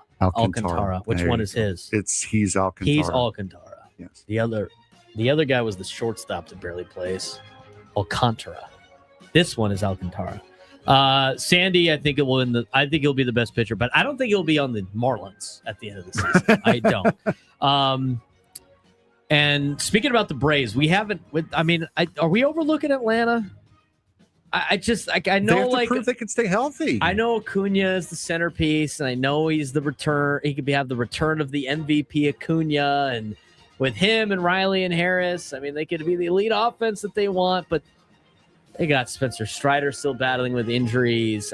Chris Sale has been a ticking time bomb when it comes to injuries. They already don't have Jurickson Profar for the year. This is a team that constantly cannot make it through because of injuries. And the whole thing is they are going to be dangerous if they stay healthy. I don't think they're going to be healthy. We're all forgetting Matt Olson too. He fell off a cliff last year, right? In production. I think Miami's going to have a building year off of last year. I might have them probably a little bit less than what they won last year. Yeah, I think they stay at 79. I think they win 73 games. But I think they're kind of a boomer bust too. I think it depends on if they keep Sandy or not. But they got young pitching depth. Yuri Perez, breakout candidate potentially with Sandy Alcantara being the rotation anchor. They might start to build a little bit, but they have a lot of Padres prospects over there. We'll see how good they are. Some of them they didn't even trade directly with the Padres. They got from other teams. Yeah. The Padres had traded away. Xavier Edwards. The Nationals are going to be terrible. They're going to build around James Wood, I guess, but they already traded Gore. Abrams is on the trade block. They could trade Abrams at the deadline. Mm-hmm. I don't know. That's another team. It seems to be a recurring theme for last place. What are you doing? Mm-hmm. What's the plan here? What exactly are we trying to accomplish? And you get your first look at what are you doing, Washington, at the end of May, the last 3 days of May. Oh, great. We can have the conversation in the last 3 days of May of who won the Padres Nationals trade again. Yep. I hope they I hope eventually they trade away Abrams and Hassel and Wood, and then it's just can we stop doing this bit now? No. We already know who won the trade. We don't need to do this bit anymore. At this point. Storylines for this division. Are the Phillies running out of time? That's a storyline to watch this season. Did the Mets actually get better, or are they just different? I think that one's interesting. They had a massive roster overhaul. A lot of the payroll's still relatively the same. They just kind of moved the pieces around. I don't know if they might just be different. Are they going to be better than last year, or are they going to be just different than last year? I think they are. Good? I think they are just different from last year. I can't really. They're going to be the same level of good. They're just the recipe to make them good is just different than I can't honestly say that Marcus Semien overall is an upgrade from Jeff McNeil. You move. I wouldn't say that Luis Robert is an overall upgrade from Brandon Nimmo. Now the upside is certainly there. See what Carson Benj is out in right field. Now you've got Soto back in left. They're just different. Braves have the highest ceiling in the East? I think so. Highest ceiling? The Braves have the highest ceiling. The problem is they never get there because they're never healthy. New manager, too. They forgot about that. Are the Marlins the most under-talked team in baseball?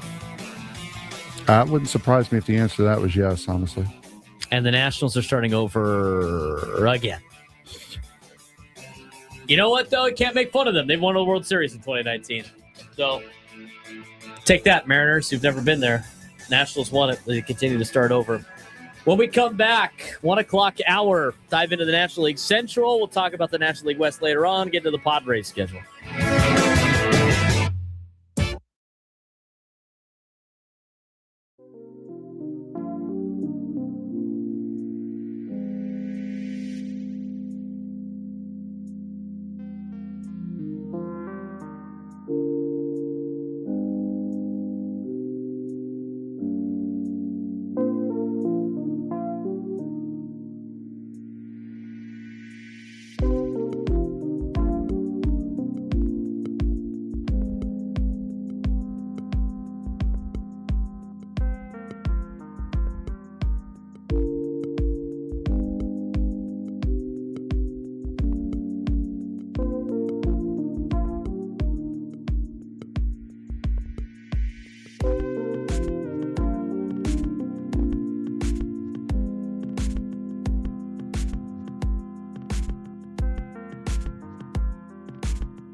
Broadcasting live for the Bill House Studios. We know how. Do you want to tell our listening audience what you were just trying to explain to me in terms of food? I don't know what I hate more about this, the fact that it exists or the fact that I want it. Probably a little bit of both. It's called a pizzerito. Okay. This restaurant, I think it's called Crave It, or at least that's the thing that posted it. Takes like a chicken parm hero, a meatball hero, sausage hero, your hero of choice. What makes it a hero for our listening audience? It's a sandwich. I know, okay? but what makes it a hero? Well, it's on a thing of Italian bread. It's the long. It's a roll, right? Yeah. Mm-hmm. Continue. And they wrap a pizza pie around it. Okay, hang on a second. So it's like a chicken parm sandwich, or a vodka parm sandwich, yep, or any type of chicken cutlet sandwich with a full pizza pie wrapped around it, and a full pizza. So they put the sandwich in the thing, and then they do the whole like and they roll up. They wrap the whole thing. And do they cut it in half? Yes, of course. Do you have a picture of this? I have the TikTok of it. I will send it. Oh, it's a TikTok. I will send it to you. Is this just a ploy to get people to watch TikToks? No, it's a restaurant that does this. Oh. Well, I'm sending it to you now. Well, thank you. Appreciate that. I genuinely don't know what I dislike about this more. Dislike about it? The fact that you probably want to devour one right now. The fact that it exists, or the fact that I want it. You're not mad that it exists. You're mad that you want one and you currently can't have one, and you're going to try when you get home to recreate. No, I'm not going to try when I get home to recreate it. But yeah, no, I'm definitely more mad that I want it. You're right. Yeah. Did you see, by the way? Okay, what? Go ahead. Boo this man for TikTok. I agree with that statement. My friend texted me the thing, dude. I just watched it. I post a lot of our stuff on TikTok. I hate doing it. I hate TikTok. I'm going to say it. I hate TikTok. I hate TikTok. I'm not a fan of Not it a fan. either. I'm too old for TikTok. There is no reason. You know what? That's what I have Instagram Reels for. Yeah, that's right. Yeah, it's my millennial version of TikTok. All right, leave me alone to my Instagram. But there's two things that people in their 30s should not do. One, have a TikTok, and two, go to Pacific Beach. That's it. You're too old for PB, and you're too old for TikTok. It's a realization. Now, here's the deal. If you go into a bar in PB, now during the day it's fine. The 30-year-olds, the millennials can hang with the day PB vibe. We've talked about this before. But now, if you go out on a weeknight or a weekend, it's late, and you're out in PB, and you realize that you are the oldest person there, you shouldn't have TikTok deleted immediately. Time to go home, boys. That's time to go home. Absolutely. Oh, for sure. For sure. Yes, I do understand that Reels, TikToks, and Shorts are all the same thing. But you know what? It's for different audiences. If you're over the age, honestly, of 27 and a half, delete the TikTok. It's time to grow up, man. It's time to migrate your way to Instagram. And then after that, you got to start watching Reels on Facebook. That's when you're really too old. Yeah. I mean, if you're watching Reels on Facebook, it's over at that point, guys. I'm sorry. It's you shouldn't be going out to PB anymore. You should be finding different areas that you like. You know what? You should take up golf. Oh, God. I think you should take up golf. It's time to grow up, man. Not the Facebook. Not the Reels. Facebook, which is basically all the Instagram ones, but it's just for the people that don't have Instagram because they just have Facebook. Yeah, that's where we're at with that. Facebook Reels is for people who call it the Facebook. My uncle for a long time called it faceplant, but that was kind of funny. I actually like that. Faceplant. Yeah, I posted on faceplant. Excuse me? Like an eggplant? Or no, faceplant. Is that just for like people that ride motorcycles and Glamis? Is that what that's for? Someone with MySpace is faceplanting. That was before my time. Yeah, I never had a MySpace. My parents made sure I didn't have one. I was also in that particular crew. Was not allowed to have a MySpace. That was a foreign thing to me. I think I finally got some type of social media. I think Facebook was first, because then all of a sudden with class projects, you had to have like Facebook groups. I was told Snapface. That's a good one, Nate. I could see Nate actually using that. Nate in the YouTube chat. I was told that MySpace could be full of strange people that routinely lie to you, and it could lead you to believe in false things. And I was told that by people who routinely believe in false things on the internet. Which is you? Which is my parents. Oh, gotcha. Yes. You thought MySpace was the beginning of fake news. My parents did. Oh. And now they routinely believe in said fake news. Well, they got to the point where everything that they believe is on social media. I never had MySpace. No, that was never I was not allowed to have that. I have no idea how it works. I don't get the whole like, oh, my MySpace song was this. I don't even know what that means. It's such a foreign concept to me of MySpace. And as Juan Ruiz said in the chat, in the YouTube chat, he's younger than me and had a MySpace. Well, you know what? Your parents like living on the edge, apparently, because I was not allowed to have a MySpace. I don't know what's on. I don't even know what it looks like. If you were to pull up a MySpace page on the YouTube feed for me to look at, I would have no idea what it was. I couldn't even tell you what it looks like. Couldn't tell you. So the MySpace references, no. Do you know what the other thing I never had, but I have seen them? Because everybody in high school, I never had a Vine either. I had no, and I know Vine is basically like what TikTok is now. I never had Vine. I never had Vine. I get the videos that are on there kind of funny. I get some of those in the pop culture deal. I never had Vine. Not to say I didn't want Vine. I never had Vine. Never did either. Yeah, it's just Facebook before Facebook. I think that was it. I do remember Facebook having like cool games for a while. It was kind of fun.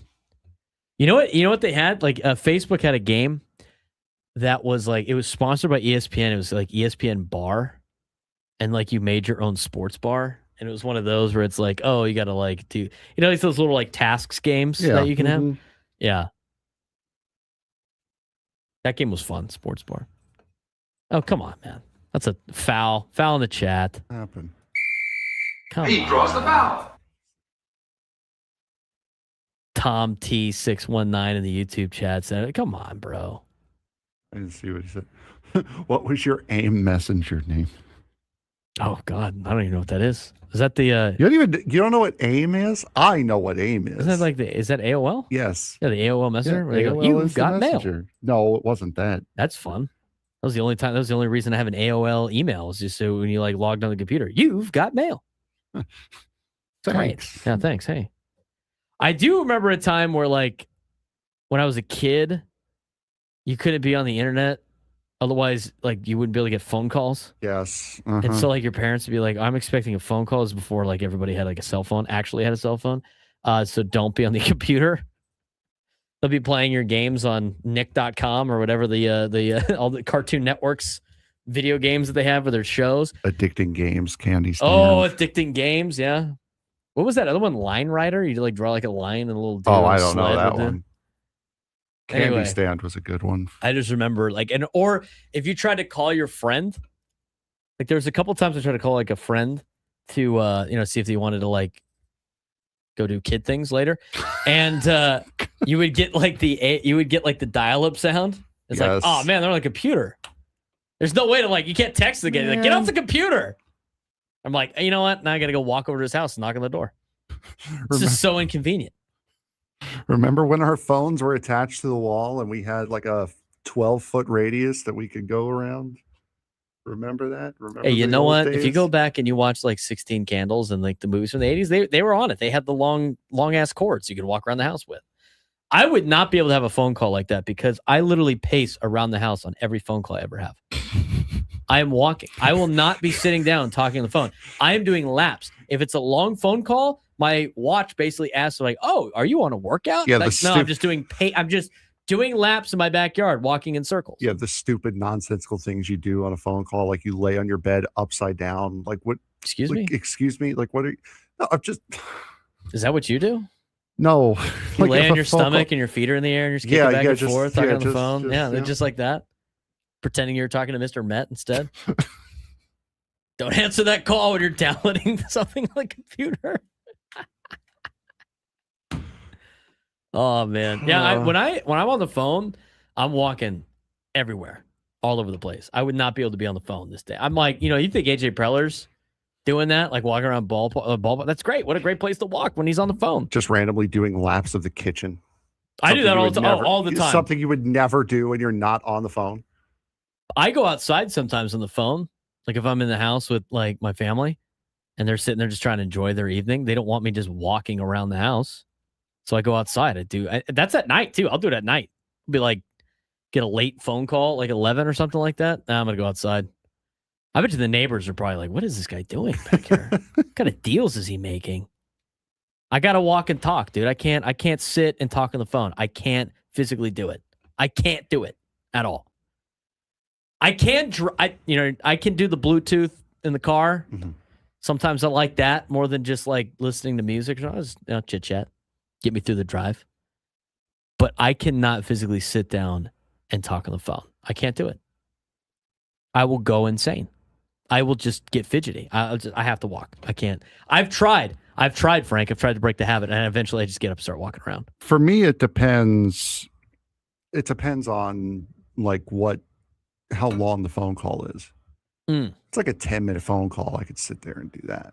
But like if it's like an hour and a half phone call with my uncle talking about things that range from wrestling to Seton Hall to hockey to everything else, that one I'll be doing laps of my bedroom. Here's the other thing too, is my friends and family get irritated with me. I don't shut up.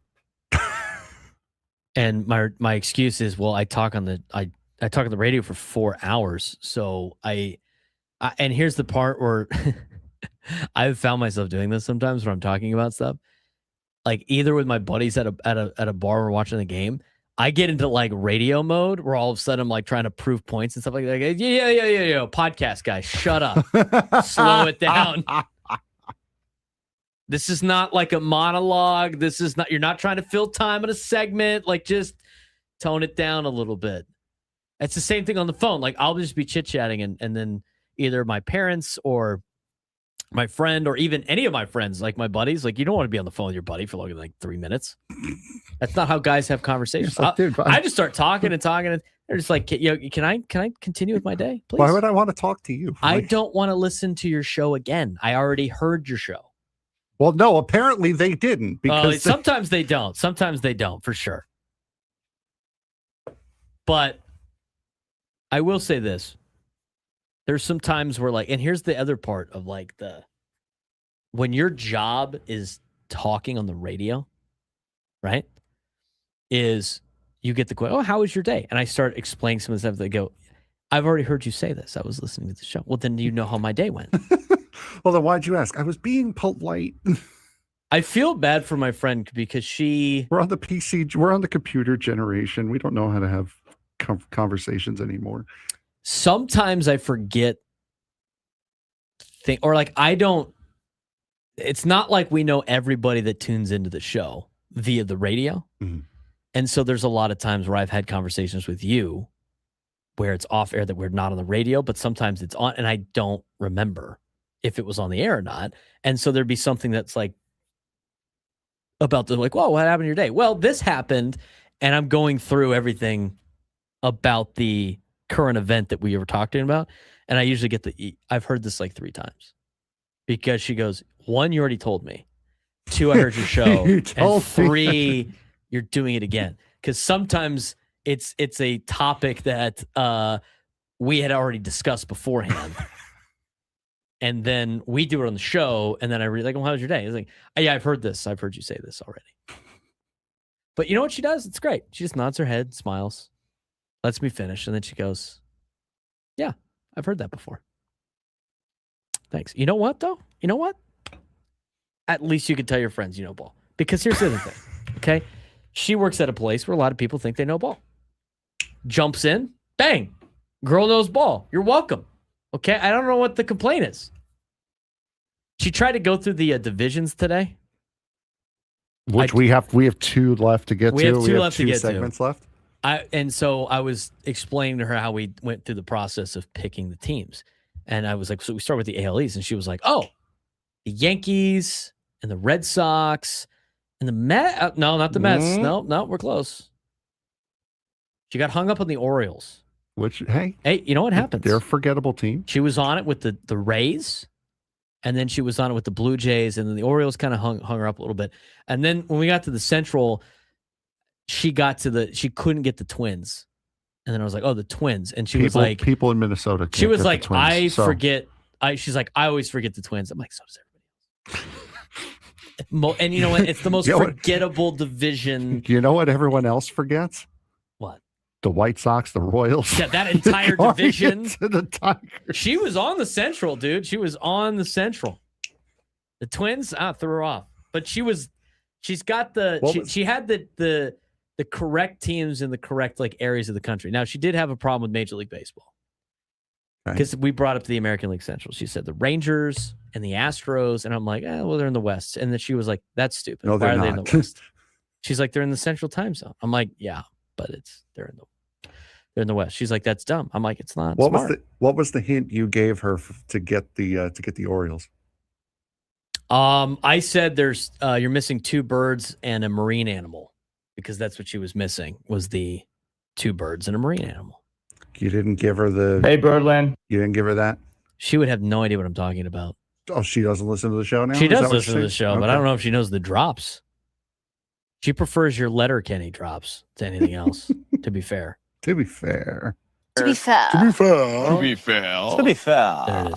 We're working on the ball knowledge, She's got to, But here's the other thing, though, too. Here's the best part. Your girlfriend sounds too smart for baseball. Here's the best part. Now she's experiencing this with her dad. So her dad loves sports. Her dad doesn't listen to the show. I don't know why. Does not. He gets his information 4 days later.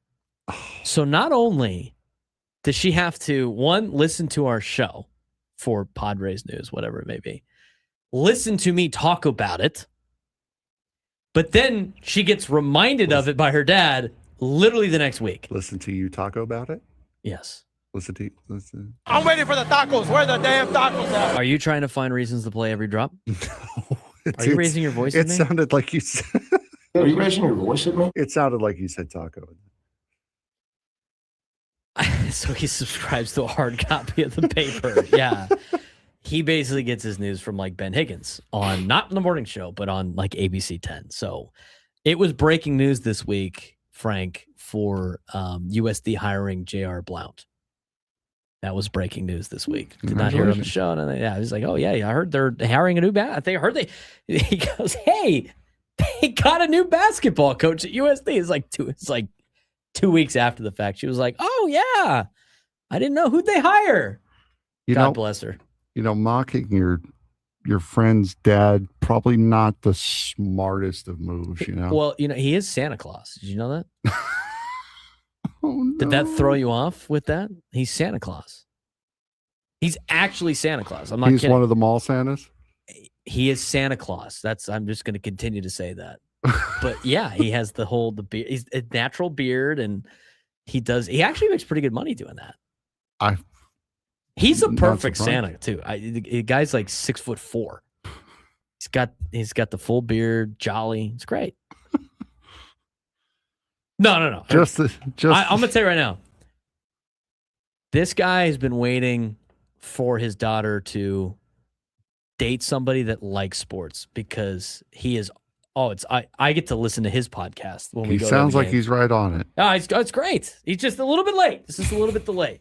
Anyway, all right, we got to break down the National League Central when we come back. And West.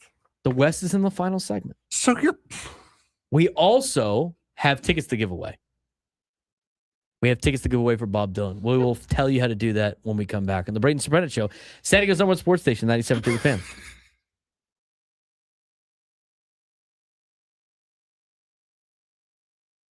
There's a major storyline developing in San Diego High School football, and it's not about wins and losses, but Mount Miguel High School is now looking for its second head coach in just a few months. Larry Villarreal stepped down before coaching a single game, and the situation goes deeper than that. Nearly 30 players have entered the transfer portal, and multiple coaches have left the program. That's not just a coaching change. That's kind of a full reset in today's high school sports world, where the transfers are easier and exposure is higher. Program stability matters more than ever. Meanwhile, other programs like Cathedral Catholic continue to reload and compete at a high level year after year. So here's the big question. Are we starting to see a divide between programs that can sustain success and are those trying to rebuild from the ground up? Because what's happening in Mount Miguel could be a sign of a much bigger trend. It's been a week of major transitions, standout performances, and rising storylines across San Diego high school sports. At the top, another coaching shakeup. Mount Miguel High School is once again searching for a head coach after Larry Villarreal stepped down before even coaching a game.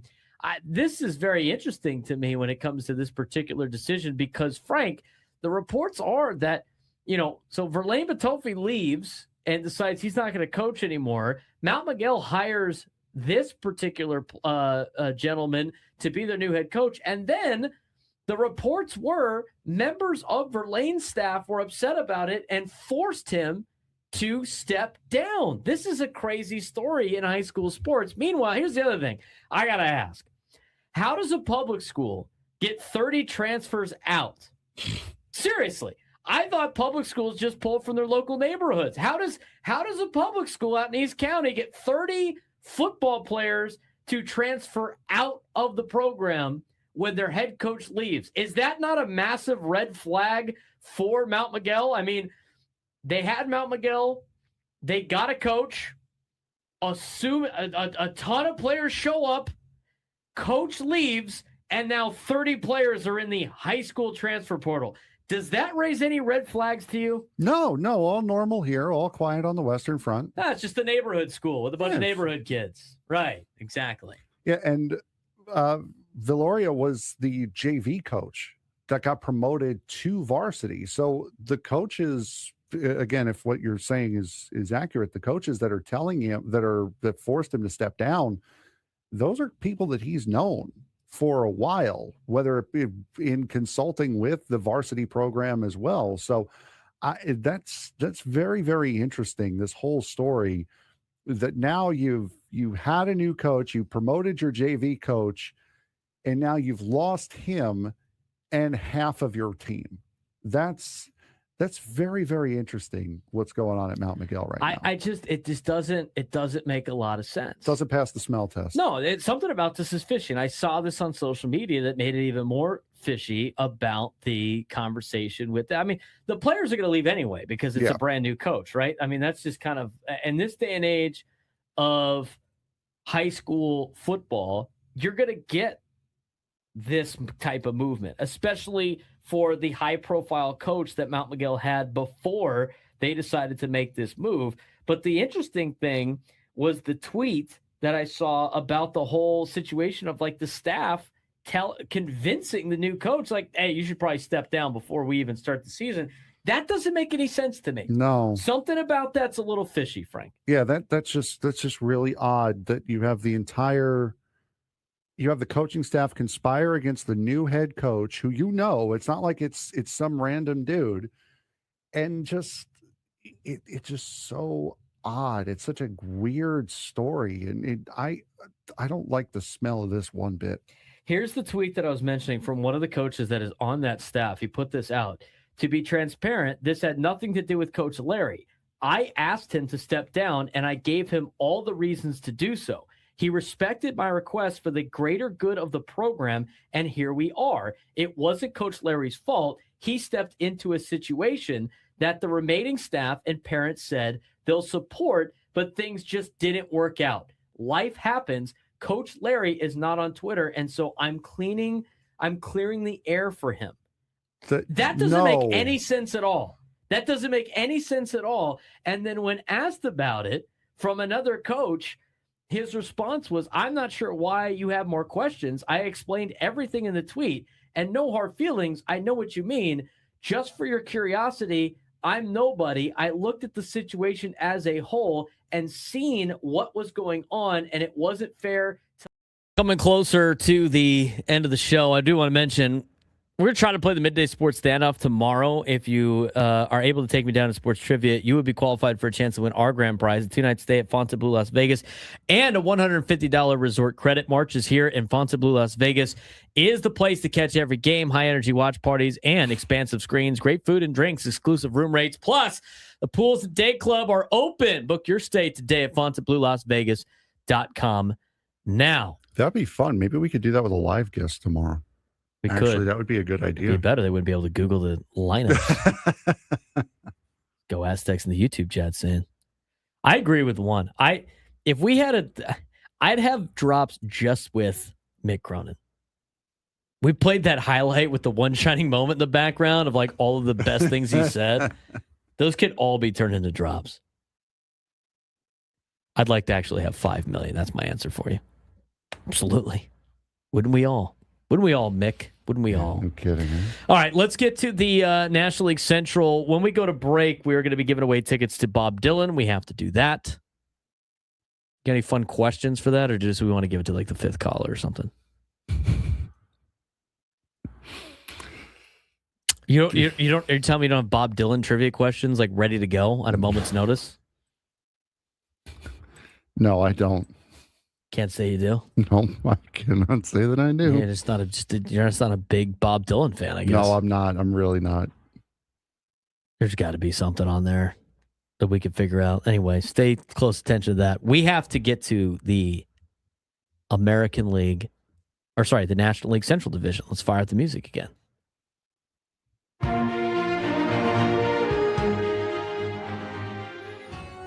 You've been having fun going first. I'll wait on yours here. You want me to go first? Yes, yeah, go first. All right, okay. The National League Central Division. In the National League Central, the Chicago Cubs, to me, are the team to beat. Again, I picked them last year. I don't know what's going on with the Brewers. The Brewers continue to just put together teams all the time that like magically make runs. So the Cubs, 86 and 75 is where I have them. The Brewers, 84 and 78. I think the Pirates are a little bit better than they've been in the years past. I think they're 77 85. I think the Reds take a massive step back. It's already off to a bad start with Hunter Green. I think they go 75 and 87. And I actually have the Cardinals losing 100 games. I think they go 61 and 101. I think the only thing left tied to the ship is Bless you. Anything not tied to the ship, I think it's shipped off, if you will, when it comes to the Cardinals to the deadline. Bless you. I've got the Cubs winning the division. I have the Reds finishing second and making the playoffs again. I have them making the playoffs as either the 5 or the 4 seed, depending upon who wins the season series against the 4 seed. I got the Brewers finishing third at 83 and 79. I've got the Pirates at 78 and 84, and the Cardinals at 65 and 97. They are not going to be good. They're going to be pitiful this year. They're not going to be very good. I agree with that. All right, let's get to some of the things with the with this division. So we both got the Cubs winning. We both have the Cardinals losing. Mm-hmm. In terms of the newcomer, I'm going to go with the guy that used to play in this division, is now back in the division. I think Eugenio Suarez might have a little bit of a bounce back year. It's not a bad shout here, and not really bounce back. I mean, he had a pretty good year last year, but I think he's a nice little jolt for the Reds. He's back in a ballpark that is easy for him to hit home runs in the Great American Bandbox. I know everything in Cincinnati runs through Ellie De La Cruz, but I think Eugenio Suarez is the newcomer of the year. I'm going to go with, of course, the cliche answer of Alex Bregman. All eyes are going to be on him. He's going to want to show what he can do in Chicago. I think he's going to be the newcomer of the year. Moving on in this division to the MVP. I think Pete Crow Armstrong showed in the WBC just the type of season he's going to have. Mm-hmm. I got Pete Crow Armstrong as my MVP of this division. And just got a contract extension as well yesterday. So that's really not a bad shout at all. I would say it's going to be Ellie De La Cruz. If the Reds are going to make the run that I think they are going to go on, it's going to be because he plays up to that superstar level. So I'm going to say Ellie De La Cruz is going to be the NL Central MVP. Do we have anybody besides Paul Skeens to be the Cy Young? I mean, it's like Tarek Skubal in the American League. Tarek Skubal's the best pitcher in the American League. Get the old, I'll wait. Yeah, Paul Skeens is the best pitcher in the National League. It's, he's going to be the MVP of the division. I don't think this division is going to be very good. I think it's going to be better than people think it's going to be. I think it's going to be a little surprising. I think the Cubs are going to run away with it. I think it's going to be the fight for. So you had 4-1-1 going in for the American League, 4 in the East, 1 in the Central, 1 in the West. I've got 2-2-2 here in the National League. So I think it's going to be a fight for that wild card spot, that number 2 spot. But I think it's going to be a very entertaining division this year. I think it's going to be closer than it's been in years. I think the Pirates are going to be a problem to deal with for teams at the top. I think the Reds are still going to be an issue for teams to deal with. I don't think they're going to win a lot of games. I think the Reds are going to take a step back because they're already off to a bad start, as I mentioned, with the pitching staff. But on top of that, I also think these are going to be battles for teams that are competing in the National League that they're going to have to. They're going to be frustrating series for teams that are competing in the National League. Mm-hmm. Going to Pittsburgh is going to be have the Padres ever done well in Pittsburgh? They get them on the first road trip. Like, they're going to run into Pittsburgh and have to deal with the Pirates early in the season. I've seen this happen before. Everybody's going to be pulling their hair out watching the Padres play in Pittsburgh. That's going to be I think those teams might not have the best records, but they're going to have the biggest say in who makes the playoffs in the National League. They're not good teams. They're irritants. Yeah, that's what they are. They're irritating. That's all. That they're not good, but when it comes to playing them, they are the most annoying teams you can face. Like, the Reds are not a team that you're super scared about. They got Ellie De La Cruz is really good. Nick Lodolo in the starting rotation. Hunter Green is like the big reason that they have success, but he's been already in some scary arm issues to start his career. But the thing that's annoying of Chase something or other. The thing that's annoying about the Reds, though, and here's the other thing with the Reds: Terry Francona is their manager. Yeah, Terry Francona is a good manager. I think, and the Reds play in a place that will bludgeon you and bludgeon pitching because that ball flies in Cincinnati. I think Terry Francona could be the manager of the year in the National League this year. I can see that. If they make the playoffs and if they make the run, if they make that 87 win bracket, I think that he could be the manager of the year for the National League. Anything else you got to get to the Central? I have, in terms of the playoffs, to just recap before we go to the NL West to kind of end the show. Mm-hmm. In the American League, I have 4 teams in the AL East winning making the playoffs. I got the Red Sox winning the division. I got the Yankees and Blue Jays tying for second and making the playoffs. And I have the Orioles just outdoing the Royals for the final wild card spot, with the Tigers and the Mariners making the playoffs as division winners. Again, it's just going through the whole deal of taking 2 out of 3 here, losing here, all that sort of fun stuff. And that's what it spit out.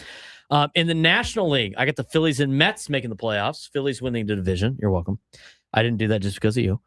I have the Cubs winning the division in the Central and nobody else. I think the Brewers just miss out because I think there's going to be 3 teams in the National League West that make the playoffs. Who are the 2 wild card teams? Who wins the division? We'll talk about it when we come back on the Braden Surprenant Show, Standing Room Sports Station. Hang on. Before we do that, we have to give away tickets to Bob Dylan at the Radio Show on June 21st. You can get your tickets today at Ticketmaster.com. We are giving away a pair today. Here's the trivia question for you. Bob Dylan wrote a song called Hurricane, which is about Reuben Carter, who was a black American middleweight boxer who was wrongfully convicted and imprisoned for murder until his release following the petition of habeas corpus after spending 18 years and 4 months in prison. Who played Reuben Carter in the movie The Hurricane? First one to call in and tell me who played Reuben Carter in the movie The Hurricane, which Bob Dylan wrote a song about. It's a very long song. Will win a pair of tickets to see Bob Dylan at the Radio Show on June 21st. Get your tickets at Ticketmaster.com. 833-288-0973. 833-288-0973. What actor played Reuben Carter in the movie The Hurricane. First one to call in and tell me that will win the tickets. We'll talk about the National League West to finish the show when we come back. The San Diego Gulls are starting to look like a completely different team, and it's happening fast. They just pulled off a wild 6-5 comeback win over the Colorado Eagles, scoring late, forcing overtime, and winning it in a shootout. And here's the big picture. This team is scoring a lot. 7 goals against Bakersfield, 5 against Calgary, 6 in that comeback win. This offense is exploding, and it's coming from everywhere. Gauthier is with a hat trick. Pastujov leading the way, and young guys like Leno stepping up. But what really stands out, they don't quit. Down late, doesn't matter. This team keeps coming. So now the question is, are the Gulls turning the corner at the perfect time, or is this just a hot streak? Because if this is real, this team could be dangerous down the stretch. This was a big statement win for the Gulls. Yeah, absolutely. And a huge statement week for them. The Gulls starting to build off of something. And this week showed exactly why. We'll start with the headline moment, a wild 6-5 shootout comeback win over the Colorado Eagles. This game had everything, 6 goals in one period, a late 2-goal deficit and a clutch finish. Down to late in the third, San Diego did not blink. Sasha Pastujov tied the game with just 33 seconds left, continuing his standout season as this team's top offensive producer. And then in the shootout, it was Nikita Nestorenko who had sealed that, marking back-to-back victories, and more importantly, showing resilience that this team is going to need going into a playoff push. Now, they didn't sweep the series. The Gulls dropped the second game 5-1, splitting the set 2-2 overall. But even in the loss, Pastujov stayed hot, adding another goal and continuing to climb the AHL leaderboards in shots. Now, the offense is starting to heat up. This might be the biggest takeaway from the week. The Gulls offense is exploding right now. 7 against Bakersfield, 5 goals against Calgary, 6 goals in that comeback win against Colorado. And that's not a fluke. That's starting to trend in the right direction if you are the Gulls. I mean, Gauthier recorded the team's first hat trick of the season. Sam Colangelo had a 3-point night. Matthew Phillips snapped a long drought and hit the 400-game milestone. And Tristan Leno continues to be one of the most productive defensemen on the roster. This is a team getting contributions from everywhere, and that's dangerous in the AHL. Yeah, absolutely. And it's fun to watch as well. And all of those goals don't really mean anything if you don't have somebody in the net backing them up. So it's not just the offense. Thomas Suchanek coming up clutch in that comeback win against Colorado. Kelly Klang posting a 37 save performance and keeping these games close. And maybe most importantly, this team has grit and they do not quit no matter what, by how much or when they are down. They've now built up a reputation in the AHL for late game pushes, especially with the extra attacker, and that chemistry on 6-on-5 situations is becoming a real weapon for this San Diego Gulls team.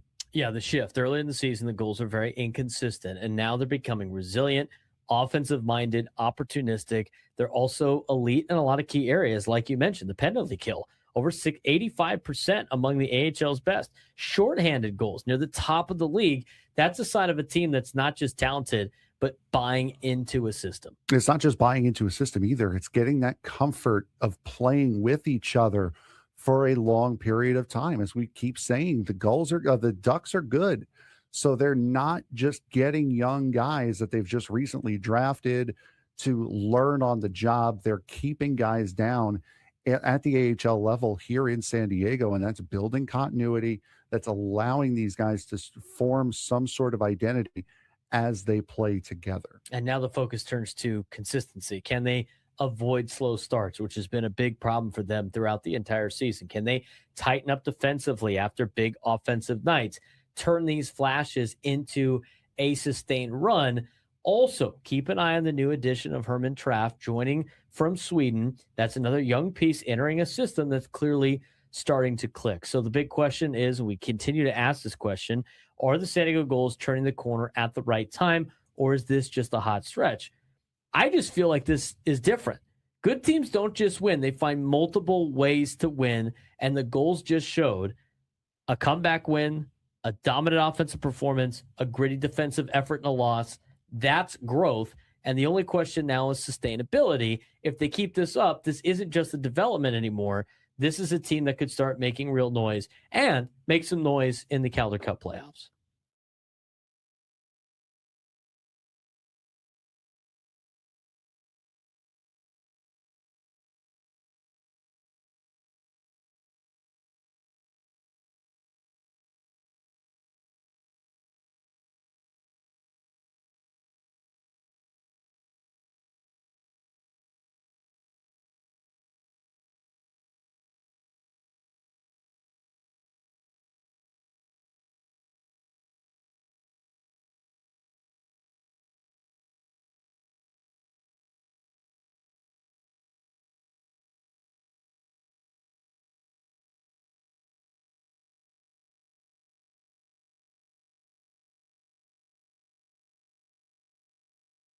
Broadcasting live from the Bill House Studios, we know how. Final segment of the Braden Surprenant Show today. We're going to get to a National League West preview mixed with a quick look at the Padres schedule coming up to start the season. He's Frank Marchese. I'm Braden Surprenant. Thanks again for tuning in to the Braden Surprenant Show, live and local each every day from 10 to 2 on San Diego's number one sports station, 97.3 The Fan. Tomorrow's opening day. It's our last segment of off-season baseball. How about that? Can we count that as that? Last off-season show. Spring training's not really the season. It's spring training. It's preseason. I guess you could say it's the last preseason show. It's the last show without Major League Baseball, which is great. Padre baseball will be on the air about a half hour into the season at this time tomorrow. Padres will be up 10-0 on Scuba here. Now you're going to get people mad if it's the other way around. I have no impact on that. If I did, I would be very rich and would not be here right now. There's no such thing as a broadcaster curse. All right, moving on. Let's get to the first. We gave away tickets to Bob Dylan. We're going to be doing that the rest of the week, correct? Yes, we are. All right, so we'll have more Bob Dylan trivia questions for you. We'll have to give one out tomorrow as well. And with the Bob Dylan trivia question, here's what we got. I asked the question because he wrote the song The Hurricane, or Hurricane is a Bob Dylan song. It's like a 7-minute song. It's about Reuben Carter, who was an Black American middleweight boxer who was wrongfully convicted and imprisoned for murder until released following a petition of habeas corpus after spending 18 years and 4 months in prison. There's a movie about him called The Hurricane. Who played the Hurricane, Reuben Carter, in the movie? The answer is Denzel Washington. Denzel Washington was the answer. John and Alpine won the tickets, correct? Yes, he did. John and Alpine won the tickets. John's birthday is 2 years on the day to Frank's dad's birthday. Yes, it is. And to which John, in the past tense, said, your dad must have been a wonderful man. Excuse me? John, how old do you think you are, dude? Like, just assume that is that. What? He hangs up. My dad is alive. Frank goes, my dad's alive. How old do you think you are, John? Well, I watch Facebook Reels. Oh! That's where it comes from. Oh! I can't believe that guy. I was like, what? I don't like that. I don't like the past tense. Oh, my goodness. Of your dad. He must have been a good man. Mr. Marchese is a great man. It is a great man. He is a great man. Mr. Fryer Savage in the chat. When will the grand prize be notified for the biggest fan? That's usually at the end of every month. No, the biggest fan. The biggest fan. My bad. Biggest fan. I don't know. Did we get confirmation I on that? do not know. My bad. Are we announcing that tomorrow? I got the... They did the whole thing with I got the contest mix up. Was Rod last year? Did he win the biggest fan last year? I believe Rod was last year, yes. They did. They like called him and stuff too, right? Didn't they? I don't know. I think the morning show calls doing you. The daily shows.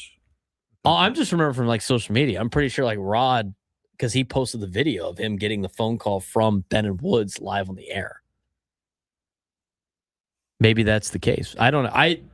I don't actually know. Did they tell us? Did they send an email about that? No, I haven't gotten anything. Did they send a memo out that I ignored and hadn't paid attention to that I would get yelled at for not paying attention to said email? He must have been wearing yellow pants. Poor John, dude. Now, but John probably feels bad. I think he means my dad. It's true. You don't know what Go Ask Tex is thinking in the YouTube chat. So, anyway. No, I do not know.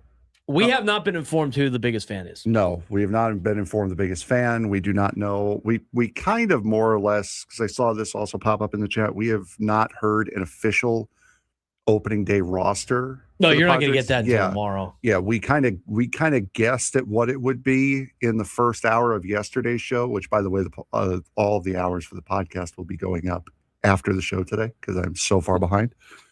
But yeah, other than that, you know what? You got a short show tomorrow, so I do have a short show tomorrow. I think you're okay. Short show, long day. All right, let's see. Is it on the contest page? It didn't say. It should be on the contest page when they're announcing it. I don't know. We'll ask. We'll ask for you. Am I the winner? Poor Josh, by the way, in the YouTube chat. The one day his name gets called is the day that he's like 30 minutes behind on YouTube. All right, it's time to get to the National League West preview. The division we've all been waiting for. Mm-hmm.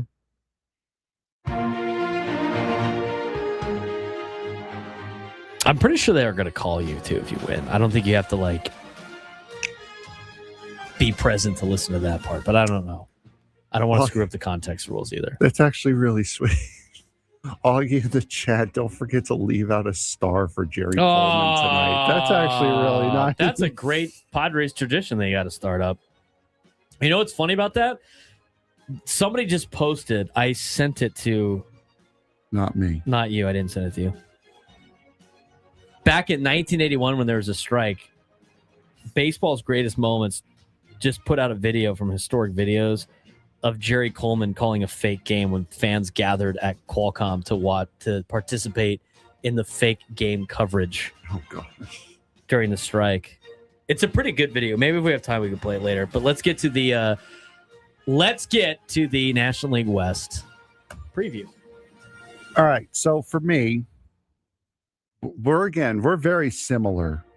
Does anybody think that anybody but the Dodgers is going to win the division? Aside from us Padres fans being biased and really loving our team, it's going to be our year. This is our year. I think the Dodgers win the division. Yeah. I think they win 108 games. I hope they don't. I don't think they win that much. I think they win 97. I hope they don't, but I think they will. And does anybody think the Rockies won't come in last place? They are the one and only team I have losing 100 games. Yeah. I got them going 59 and 103. I have them going 60 and 102. Yeah, they're going to be really bad. All right, let's move on to I got the Padres. Here's the thing about the Padres. Yeah, here's our Padre win guess, our official win prediction for the Padres. I personally, before I did this, thought the Padres are going to win like 86 games. I went through it, I went through it, the whole schedule. Like, we'll take 2 out of 3 there. They never win in Miami. They'll lose 2 out of 3 down in Miami. They'll win these games because they're not supposed to. They'll drop a series to Colorado. I did the whole thing. I got 91 wins. I was like, I don't know about 91 wins, but you know what? I got them going 91 and 71. That'd be great. That'd be awesome. Love it. I had them winning 86 last year, and they ended up winning 90. So maybe they are close to the 90 wins from a year ago. Maybe everything works out well for the Padres. I have them at 91 when I do that. 91 and 71 in second place. You're looking for a 3-year streak of winning 90 games over the course of a season. I don't think they're going to get there. I don't think so either. I think they're going to win 87. I think they're going to have the same record as the Reds. I think it's going to be a fight between them and the Reds to see whether or not who gets the number 4 seed in the wild card. I think there are going to be some growing pains early. You have a new manager. You have guys who are trying to fill in while other guys are returning from injury. Guys like Joe Musgrove, you cannot expect Joe Musgrove to be back at 100% and pitching like Joe Musgrove immediately. I see them, their first couple months are going to be very up and down. It's going to look like a 500 team.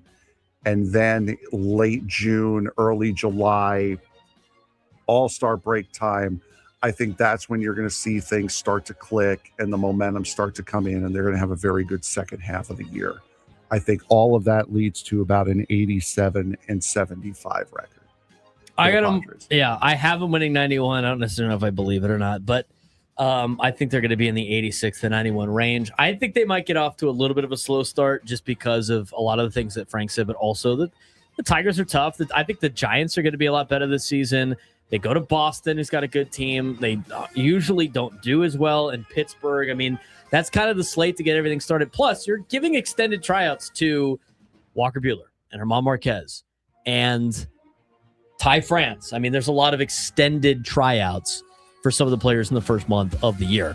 So we both agree that Dodgers going to win the division. We both think that the Rockies will come in last. I got the Padres at 91-71. I got the Giants at 87-75. I think the Diamondbacks are under 500.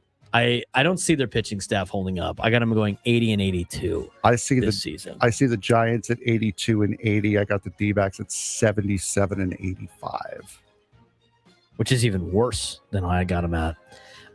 Newcomer of the year. I went super biased for our awards. Newcomer of the year, I put Miguel Andujar. I think Miguel Andujar is going to be a big reason why the Padres have success. And the obvious choice, I think, here is going to be Kyle Tucker, but I think value for money, I think, would make Nick Castellanos the newcomer of the year.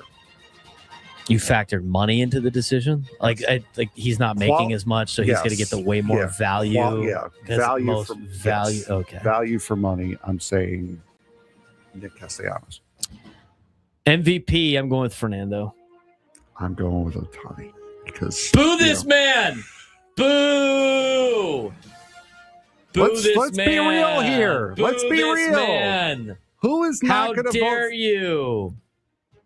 That's a good pick. Moving on. I got Fernando, though. I think Fernando puts together his MVP level season. I'm not the only one that thinks that. Some other people out there picking National League MVP. Good. Yeah. Bring on the booze. Bring on the booze. It's a good pick. Bring on the booze. Boo him because, exactly. Yeah. He's sneaking in the good pick. Yeah. Boo. How dare you not pick a Padre? Am I going to go 3 for 3? Yes, I am. Picking all Padres. National League West Cy Young. I think Walker Buehler's going to have a good year. That's going to be the worst hot take exposed when he gets shelled maybe in his first outing. But I really believe like Walker Buehler had a great spring. I probably should say Randy Vasquez. I'm changing it to Randy Vasquez. I had to go all Padres for this just for the fun of the bit. I mean, you could probably make a good pick and pick Logan Webb. I'm going to go Randy Vasquez. I think Randy Vasquez shows why he deserves to be in the top 3 in the rotation. I am going to pick Logan Webb, as a matter of fact. I think the Giants are going to stay relevant because of Logan Webb. I agree with that. I don't think that's a bad pick.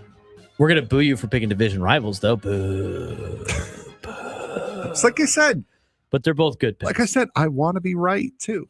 Like, it's not just about having fun. It's about also being as right as possible to preserve some form of professional integrity. You just got to be able to wear it, though, when they all get off.